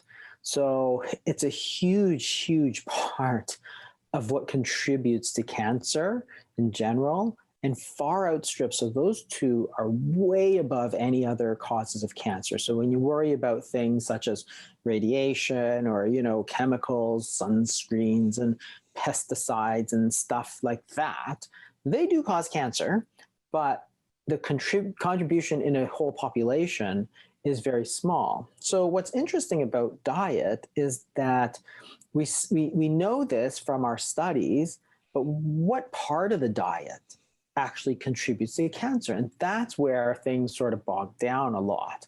So initially in the 70s, people talked about fiber. So people thought about, oh, hey, well, maybe if you eat a lot of fiber, what you're going to do is have a lot of big bowel movements, and that's going to clean out your bowel and you're not going to get cancer. Turns out that wasn't true. Then the next thought was, hey, maybe it's dietary fat. So if you remember the 80s and 90s, there's this huge movement against fat that, all fat is bad for you. It caused heart disease and all this sort of stuff, much of which has sort of been, overturned at this point. But there's this thought, maybe it causes cancer too. Turns out that wasn't true either. And then people talked about vitamins. So maybe cancer is like a vitamin deficiency. So we did many, many studies, millions of dollars, decades of research, where we would randomize people to, say, one group that took a certain vitamin and one group that didn't, and see if there's any difference in cancer. So we tested vitamin A, didn't work. Vitamin B didn't work. Folic acid didn't work. Vitamin C didn't work. Vitamin D didn't work. Vitamin E didn't work. Selenium didn't work. Omega-3 fatty acids didn't work. So all of those supplements didn't actually make any difference to the incidence of cancer. So we were sort of stuck at that point in the mid 2000s saying, oh, it's the diet, but what part of the diet? And that's when it became sort of more and more clear that this cancer is actually an obesity-related disease. So what happened, of course, is that in the 70s, 80s, and 90s, people didn't really think about it, but then we had this obesity epidemic, so it became a bigger and bigger problem. So obesity in 2003, when they started to look at the studies, that was the first really definitive studies that said, hey, obesity is actually a huge risk factor, as well as type 2 diabetes. And both of those conditions will actually increase your risk of certain types of cancer a lot. So it really depends on what type of cancer you're talking. Like if you're talking lung cancer, obesity plays almost no role in it, right? That's smoking. Or if you have asbestos, which causes mesothelioma, which is a cancer of the lining of the lung, again, obesity plays no role. But things like breast cancer and colorectal cancer, which are sort of really important cancers, they actually are obesity-related cancers. So that was the sort of big link. And to this, at this point, the World Health Organization considers 13 different types of cancer as obesity-related cancers, which is huge because from 2003, we didn't even know. Like when I went to medical school, nobody thought obesity caused cancer. Really? It's almost as big as smoking. It's a huge, huge thing. So therefore, if you know that, that's super powerful because if you can maintain a normal weight, you're going to reduce, just like stopping smoking, right? You're going to reduce your risk of these types of cancer. But aren't there a lot of healthy people out there or non-obese people that also get cancer? Oh, absolutely, because there's a lot of different things that go on, and that's what I spend the first half of the book talking about, is how the sort of cancers develop. So it's not just about obesity, just like you can smoke forever and not get lung cancer, but it raises your risk. So same as what are the other factors? If there's people out there that are super healthy, they're working out, they're eating well, but then they get cancer. They're under 15% body fat, 12% body fat. What are those other factors of people getting cancer? Main actually, factors. yeah, the rest of it we actually know very little about. So we need to know more about those because certain things, so smoking and diet are probably your biggest factors. And then there's like 100 different other risk factors for cancer. These are the other carcinogens that we talk about. But also things such as, background radiation and sun exposure, like if you get too much sun, for example. So there's all sorts of other things, and genetics plays a role. But one of the big mistakes I think we made is that we focus so much on the genetics part of it, thinking that, well, this is sort of a random mutation that causes cancer, not sort of, which puts the onus on sort of this random luck idea that it's just bad luck. My parents had this, my grandparents had this gene, so I have this, I'm going to get cancer. Yeah, exactly. And some people think that that's sort of a death sentence. Like if you take BRCA, which is a certain type of gene, for example. So this is the gene that Angelina Jolie, for example, got diagnosed with. Her mom had cancer, I think, or, an aunt had cancer. So she got tested and she had the gene. And people think, well, for sure you're going to get, cancer. But it turns out that if you look at the incidence of cancer, if you have BRCA, if you have that gene, in the 30s and 40s and 50s, that risk of breast cancer was like 30% compared to sort of like 80% in modern day America. So what's the difference? Even though you have the same genes, what's the difference between those two situations? And it comes down to the lifestyle. So the point about cancer is that cancer is like a seed. So if you have the genetics, you have the propensity to develop cancer. And this seed of cancer actually exists in all of our cells, and actually not just all our cells, but in all multicellular animals have that sort of seed of cancer. So what's important then is you can't do anything about the seed, but what you can do something about is the soil, which is that if you provide a fertile sort of soil for that seed to germinate, then you are going to increase your risk of developing this cancer. And cancer is not a rare disease. I mean, it affects like 1 in 10 of us, 1 in 8 of us, something like that. So it's something that we really have to think about as we live longer, because it is one of these really important things. And it sounds like, in the next 30 to 60 years, if we don't figure out how to reverse this or solve this, or I guess create bad soil for the seed of cancer by creating healthy habits in other ways, it seems like this is going to accelerate, where it was 30%, I guess, 20, 30 years ago or 50 years ago now, and now it's 80%, I guess. It's going to be even more in 20 to 30 years, right? Oh, absolutely. And the trend is very clear, because if you look at the biggest killers of Americans, it's always been heart disease and cancer. So if you go back sort of to the 70s, so 50 years ago, you look at heart disease, number one killer of Americans. That's heart attacks, strokes, that kind of thing. Cancer was a fairly distant second. But the rate of death from heart disease has been improving very, very quickly. And the rate of improvement for cancer has been improving very, very, very slowly. Why is that? It's because cancer is a very complex disease, and the way we think about cancer, we just don't know what it is. So for such a common disease, it's a total mystery why we get this cancer. Because if you think about it, it doesn't make any sense for cancer to develop because it's actually part of us. That is, if you develop breast cancer or colon cancer, for example, that cancer cell was initially derived from our own natural cells. So why would it want to do this? That is, if you get cancer, then the cancer grows and then it kills you and it kills itself in It kills it. Yeah. so why would this sort of thing ever develop? It doesn't make any sense from a sort of that looking at it that way. But Because most diseases want to spread, but they want to stay alive. exactly, Right? exactly. Like the coronavirus doesn't want to kill you necessarily. It wants to be able to spread to infect other people. Exactly, and in you know, if you sort of bystander, it just kills you, you know, along the way. But that's not its primary purpose. So the point about cancer is that we have never sort of understood what this is as a disease. That is, if you look at heart disease is caused by blockages in arteries. So we develop all kinds of things. So we develop drugs, we develop blood thinners, we develop, you know, you go in and you use a balloon to open up the artery. You develop new technologies such as imaging technologies. You develop ways to monitor patients. So because you know what causes it. Because if you don't know what causes something, it's really hard to fix. Like if you have a car and all you hear is a random clank and you don't know what the clanking is from, it's really hard to fix it. Same thing with diseases. If you have a disease like COVID, for example, and you know it's a virus, well, now at least you have somewhere that you can start. That is, okay, it's a virus, let's develop a vaccine or let's develop some antiviral drug.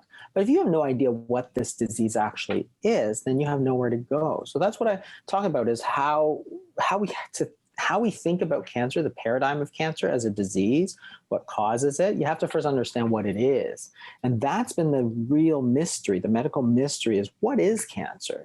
And the way we look at cancer has changed significantly over the last 10 years. Right. And most people don't even understand that. So it's a very interesting story from that standpoint. Yeah, it's interesting you mentioned, you know, the heart disease. I saw Dr. Stephen Gundry, who endorsed the back of your cancer code book, and he's been on my show a few times, and he's a guy who did 10,000 heart surgeries and realized that like the things that he was doing on the surface level to create temporary relief, people were coming back in because they weren't solving the root problem, which was a lot of it around diet and lifestyle. And that's what I'm hearing you say, is that diet is a massive contributor to cultivating the seed of cancer to grow and flourish with the wrong types of diet. Is it possible in your mind to reverse cancer by the right diet and by fasting, which is something you talk about a lot? Oh yeah, because the thing is that if you once you have the cancer, it's really hard because that's sort of like, you know, if you don't change the oil in your car, then your car breaks down. Then you say, oh, I'm going to start changing the oil in my car. Well, yeah, that's good, but you need, you know, a lot more than that.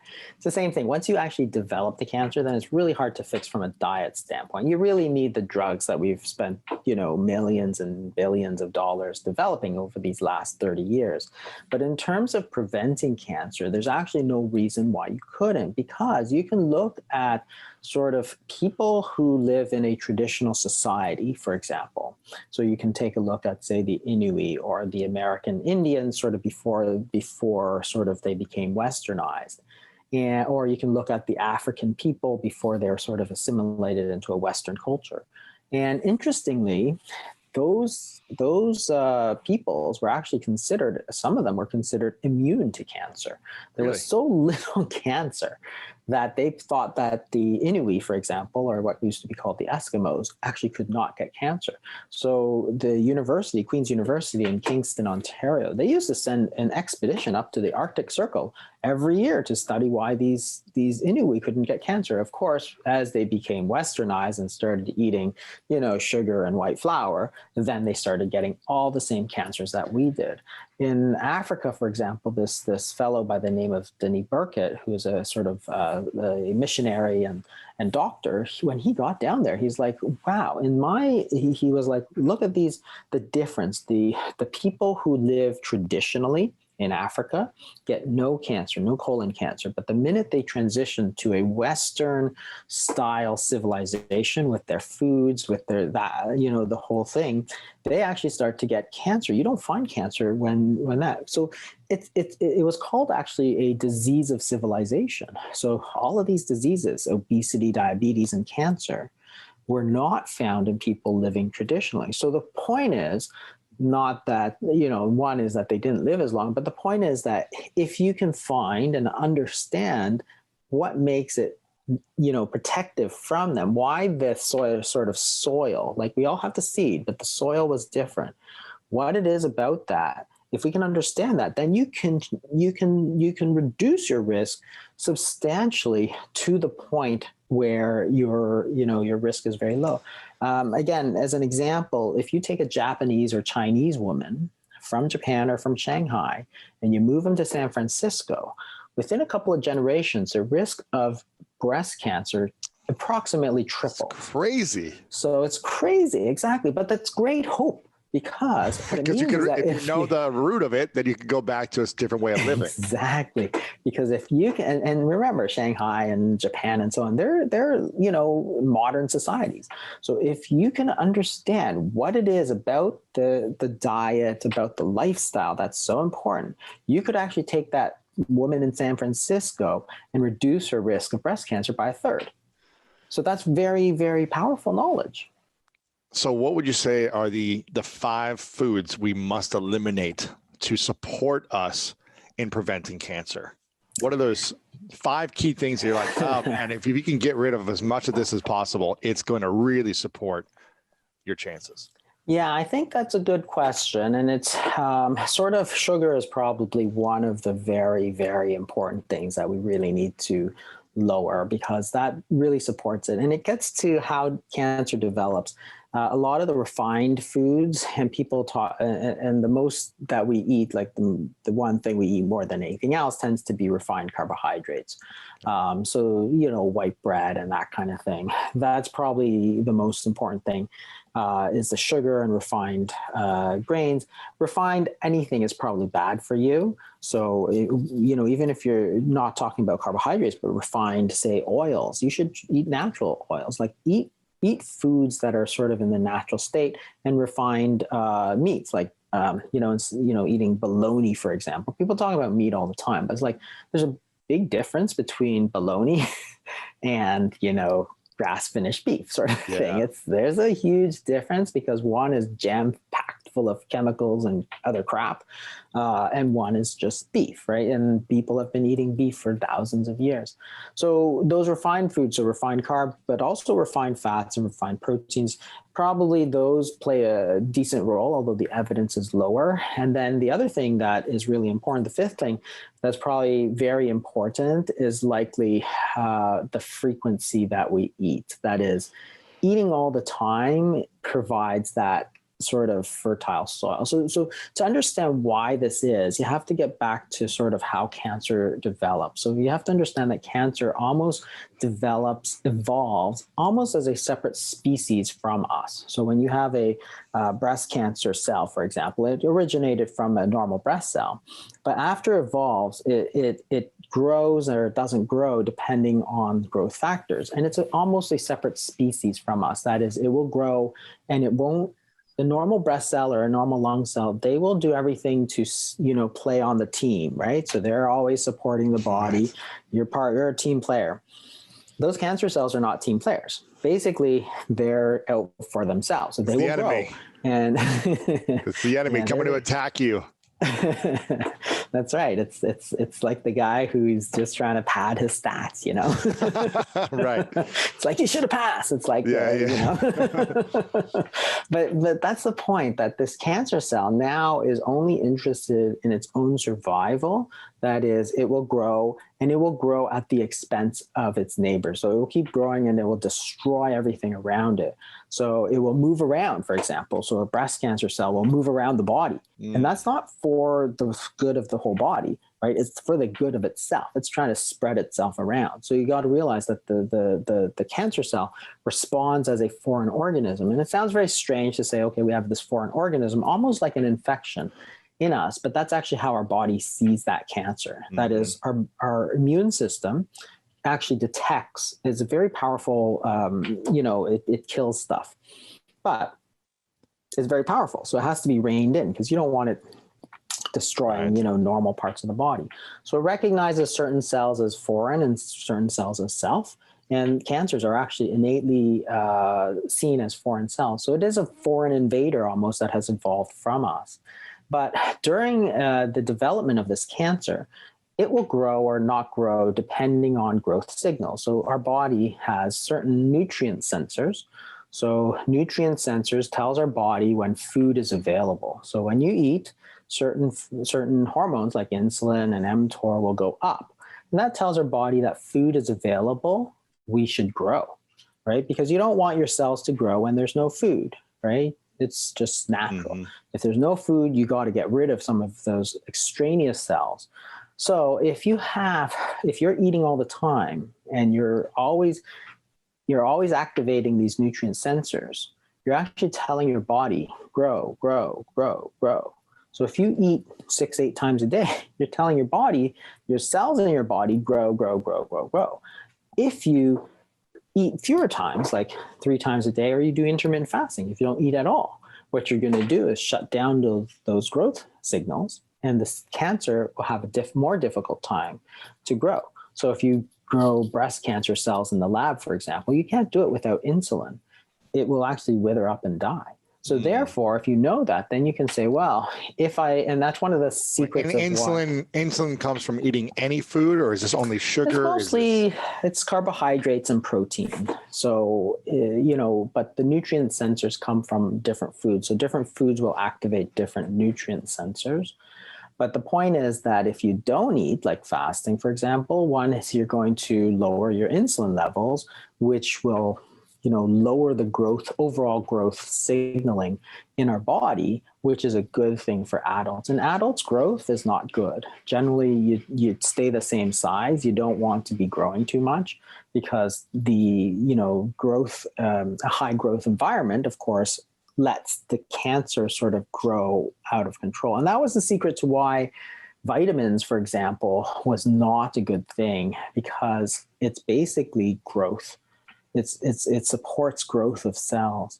And what they found in a lot of studies was when they gave people these vitamin supplements, they actually got more cancer. They didn't get less cancer, they got more cancer.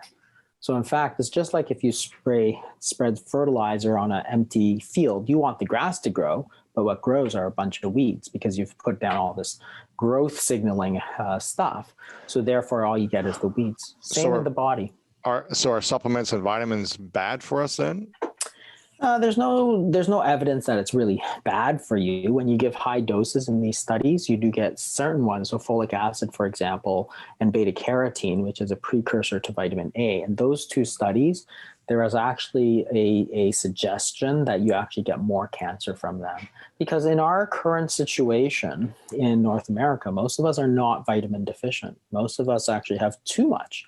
You actually want to slow down the growth. Really? And this is why obesity and type 2 diabetes are so intimately linked with cancer, is because both conditions are conditions where we have too much insulin in our body. So we want to lower insulin overall, because insulin is one of the main causes of the fertilizer for cancer to potentially grow. Exactly. And there's several ways to do that. One is to change either the foods that you eat, and that is the sugar, for example, the refined carbohydrates that make up the bulk of our diet. And the other thing is to change the frequency with which you eat, because you can affect both things. So just like if you're, for example, to pay, $10 and you pay it every day, it adds up quickly, right? If you have a coffee every day and it's like, $5 or $7 at Starbucks, every day, it adds up. So just like that, it's not just the amount that you're paying, which is not much, but it's the frequency, right? Same thing with the foods. It's not just the amount that you eat or what it is that you eat, it's how often you eat it. So if you're eating now 6-8 times a day, well, that's a lot worse if you ate once a day, right? That's just basic math. Like you can't get around that. And the problem is, of course, that if you look at how people eat today compared to sort of 1970, it's very different. So in 1970, people ate 3 times a day, breakfast, lunch, and dinner. No snacks. Nobody ate snacks back then. Now And it's a then snack culture, like it's a snacking snack all culture. day. Exactly. And people say it's good for you. People say, oh, you should eat multiple times in the day, 6 times a day. It's good for you. But nobody in the history of humanity has done that before because we had work to do, right? It's not like your great grandparents, working in the factory, they're taking off every 2 hours to make themselves a little, ham sandwich or something, right? It was like, there's work to do. You eat when you have time. So, in the 70s, it's funny because I always say you have breakfast, lunch, and dinner, and that was it. If you wanted an after school snack, your mom said, no, you're going to ruin your dinner. And if you wanted a bedtime snack, she would have said, no, you should have ate more at dinner, right? And Right. You should have finished your meal. yeah, exactly. And that was the point. And nobody ate not a lot of desserts and all that. Nowadays, of course, when you look at the studies, people are eating 5, 6 times a day. You even look at schools. It's like, they're going to have breakfast. Then they're going to have a mid-morning snack. Then they're going to have lunch. Then they're going to have an after-school snack. Then they're going to eat dinner. And then if they play soccer, in between the halves of soccer, parents think that you need to feed them like cookies. It's like, okay. Yeah. When I'm eating, I'm storing. I'm not using calories. Is that right? Every will time shut I eat, down. I will store. I'm not burning body fat. You're not burning body fat because you're putting in sugar, for example. And that sugar is going to signal that, hey, sugar's coming in, use the sugar that's coming in. Don't burn Do anything off not my use. body. Yeah. Exactly. Keep on store all that stored fat, keep it. Just keep piling it on, right? Exactly. So the only way that you can actually use the body fat is to let the insulin fall and not eat. So if you are now eating constantly, so the minute you get up, somebody tells you, oh, you have to eat, you can't skip breakfast, blah, blah, blah, blah, blah. And then you have to snack all day long. So now if you look at studies, the average duration of how long people eat for is about 14 hours and 45 minutes. That's the average. So if you start eating at 8 a.m., you don't stop till 10:45 p.m. That's on average. That's the average. 14 hours, you mean a 14-hour span of eating from the start to Yeah. finish, right? You may not be eating Yeah. every moment, but you're No. eating every few hours within a 14-hour window. It takes about 4 hours for you to switch over into the fasted state. So the point is that before, where you'd eat breakfast, lunch, dinner, and by 6 o'clock you're done, boom, now you shift into using those calories, and your mom would say, oh, you need time to digest, right? That's what she sort of said. But the point was that you need to start using those calories that you stored up during your meal times. And that was the secret, that they could stay relatively slim. Now, if you're eating constantly, then you never give your body a chance to switch over into that fasted state and start using those calories. And the problem, of course, is that insulin stays high, which tends to keep your body storing calories. Your body, so the high insulin, for example, blocks fat burning. You can't burn your fat stores because your body's like, the instructions that I'm getting is to store energy, not use energy. I want to keep my stored energy for when there's a time that there's no food. The problem, of course, is that there's never a time there's no food, right? Every day is the same thing, right? 14 hours of eating and no time of not eating. And that's the point. So now if you understand the problem, you can say, well, how am I going to change this? Well, it's simple. Increase the amount of time that you're not eating. And that's all intermittent fasting is. If you eat one meal a day, for example, or if you eat within a 8-hour window or a 4-hour window or whatever, what you're doing is you're simply allowing your body to use the calories that have been stored, which is body fat predominantly. But that is precisely the reason you carry body fat. Like, that body fat is not there for looks. It's there for you to use, right? And that's the whole point. What's so bad about using it?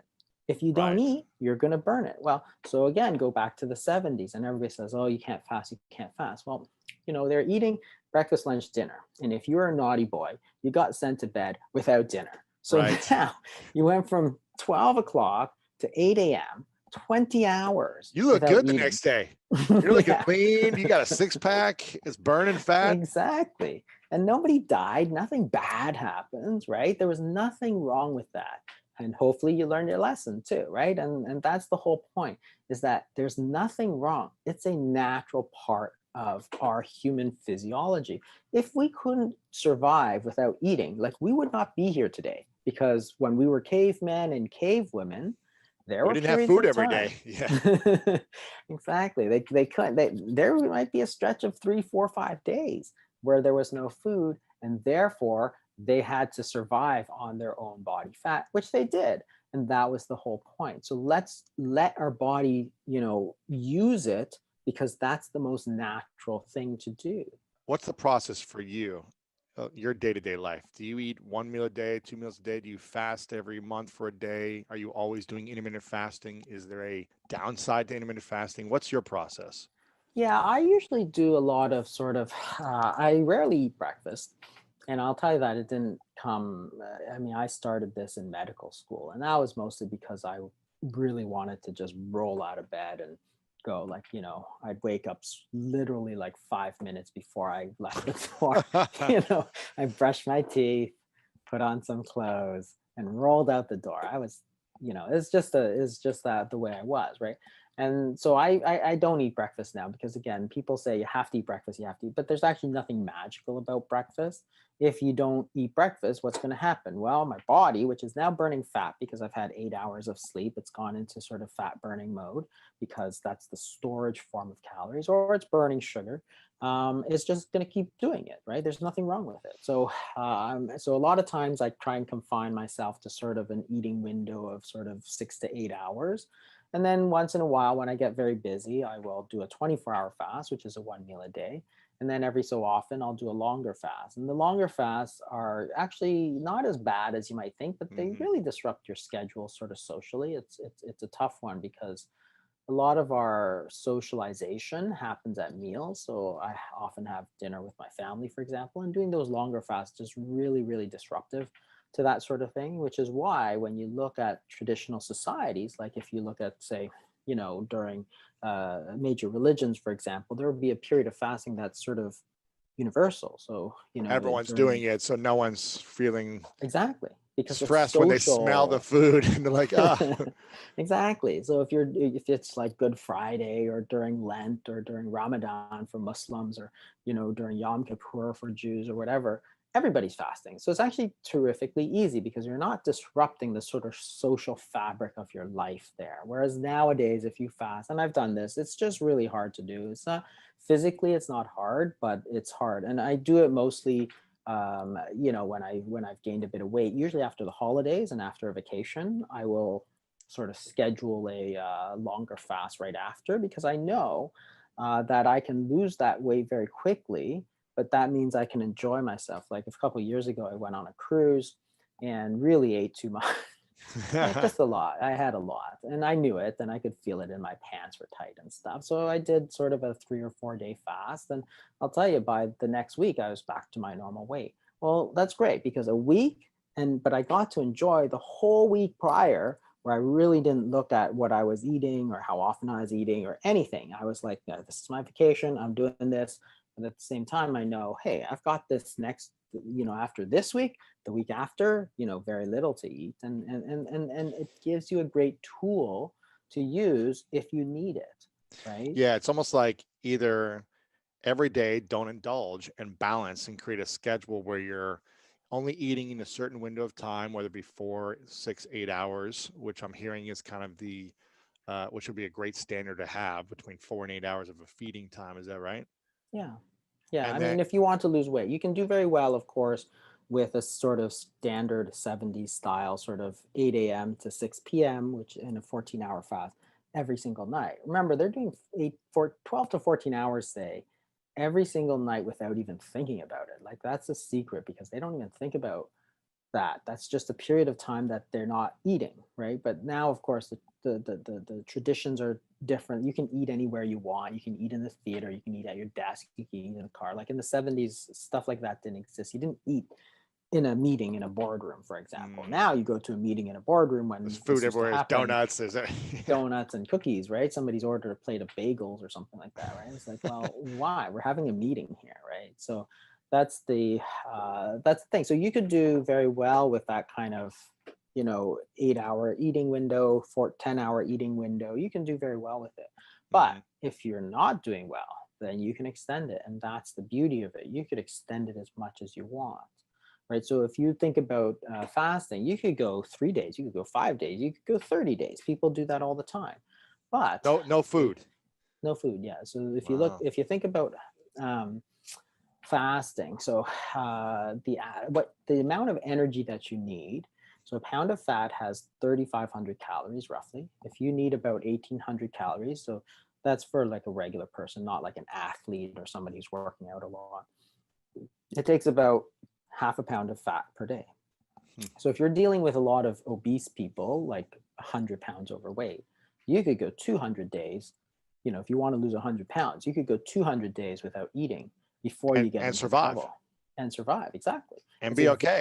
exactly. Be perfectly fine because this is a very efficient, fat is an efficient store of calories, right? It's very efficient. That's why we developed it. It's to That's keep why you bears alive have when it. there's no food around. Exactly. So Does use it. does it affect your digestive system? Does it mess with your metabolism if you don't eat after a certain amount of time? Yeah. And what happens when you start eating again? Does that affect your stomach, your intestines, your colon, your Yeah. Yeah. metabolism? What's affected there? And this is the interesting part is that everybody thinks that fasting is like the worst thing you could do. When you actually look at the science of what happens during fasting, it's actually one of the best things you can do for yourself from both a mental standpoint and a physiologic standpoint. Assuming, of course, you're not malnourished, right? I mean, I'm assuming if you're the average American who's, 10, 20, 30 pounds overweight, then this is something that actually has a lot of benefits. So there's a lot of sort of myths around it. One is that you're going to burn a lot of muscle, and the truth is that you don't. I mean, when if your body stores energy as body fat. So people say, oh, you're going to burn muscle. It's like, well, you've got to think that our body is so stupid that it stores energy as fat, but the minute you need it, it starts burning muscle, right? Like, why would our body be so stupid? And if it were so stupid, how did we survive, right? And it's like, if you save firewood all winter for the winter, and then as soon as it gets cold, you chop up your sofa and throw it into the fire. It's like, why would you be so stupid, right? Our body's just the same. It's not that. So, and I know, and everybody knows that the way that you build muscle is that you exercise, right? So if you have, lift heavy weights, then your muscles become stronger. It doesn't become stronger because you eat, right? That thing does nothing for building muscle. Like otherwise we'd be, the strongest nation on earth, right? But we're not. We're the fattest nation on earth. So that's the whole problem, right? I mean, you're confusing two completely different things. There is a point during fasting where there is a little bit of protein breakdown, and that's where people get very confused and say, well, you're burning muscle, but you're not. Protein is not the same as muscle. So our body has all kinds of protein, including all the connective tissue, like the skin and stuff that holds stuff in place. And some of that is often burned off. So for example, when you look at those shows where people get surgery and they lose 150 pounds, they get all this flappy skin. That's not excess fat, that's excess protein. So that's, it's functional tissue that you've never used up. So we actually see very little of that problem when people fast because there's a small period of time where they're actually using up the protein. Your body will maintain its musculature based on what exercise and stuff you're using.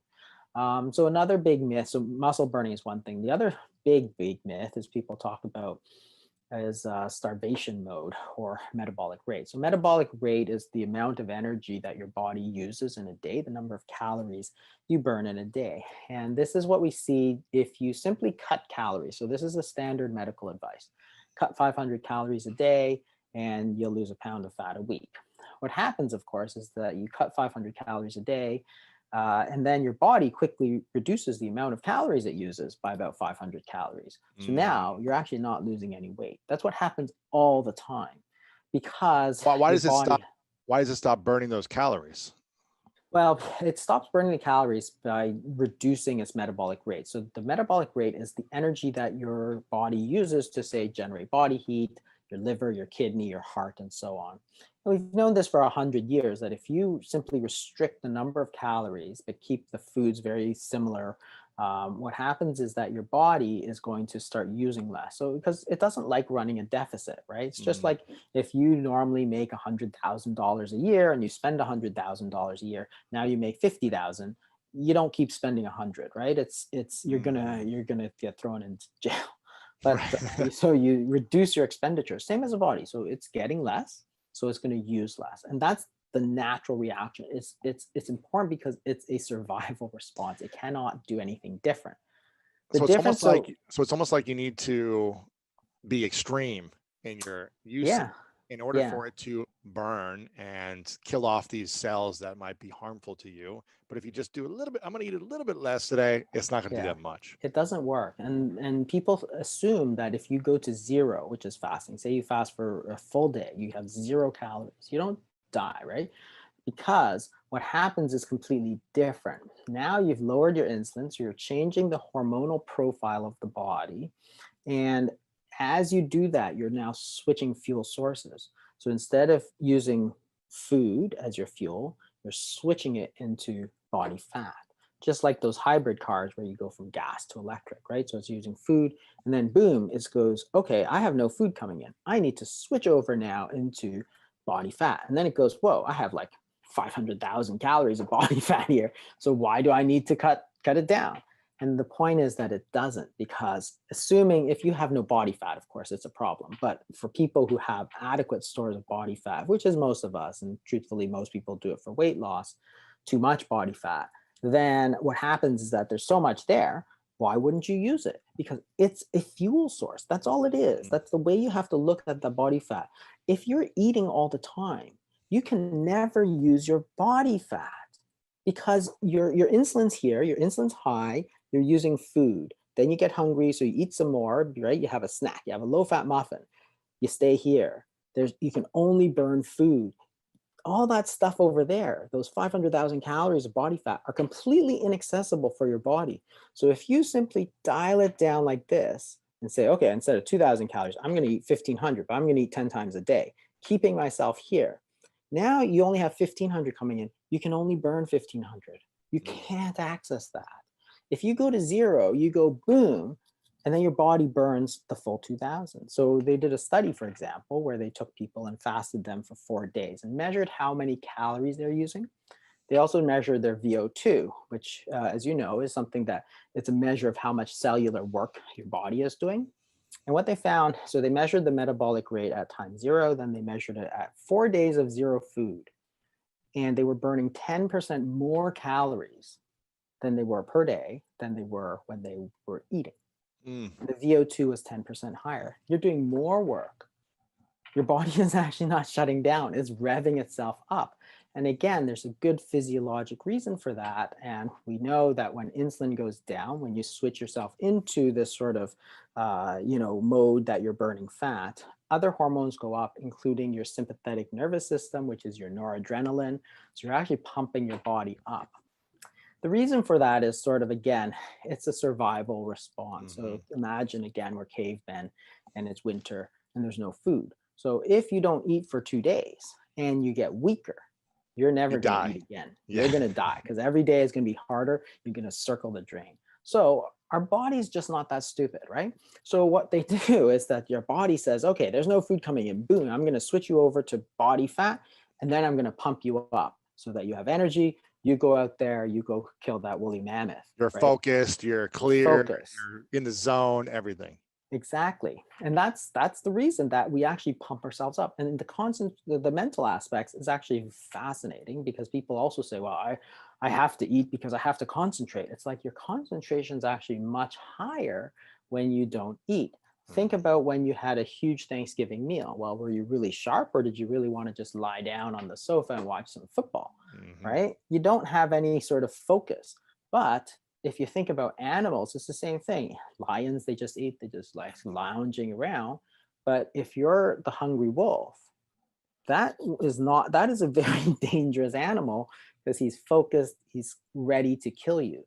Same thing for us. Our level of concentration and our mental ability, mental agility goes up significantly when we're hungry. Like if you think, oh, you're hungry for this, hungry for that, that doesn't mean you're falling down lethargic. It means you're focused. So it's interesting because there was this book a few years ago called Unbroken, which is a biography of this fellow who went to a prisoner of war camp in World War II Japan.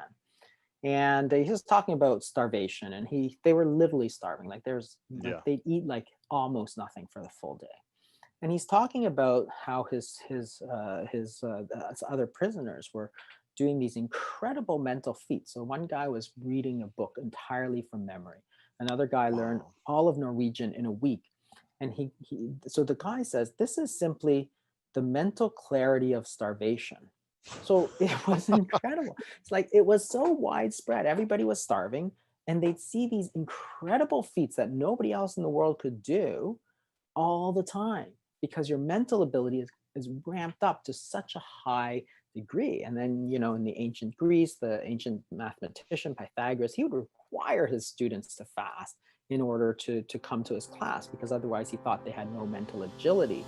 And so that's what I was interested in, because I figured if you could figure out the common denominators of a disease, then you had a shot at pulling the bow back and sending a single arrow through multiple diseases.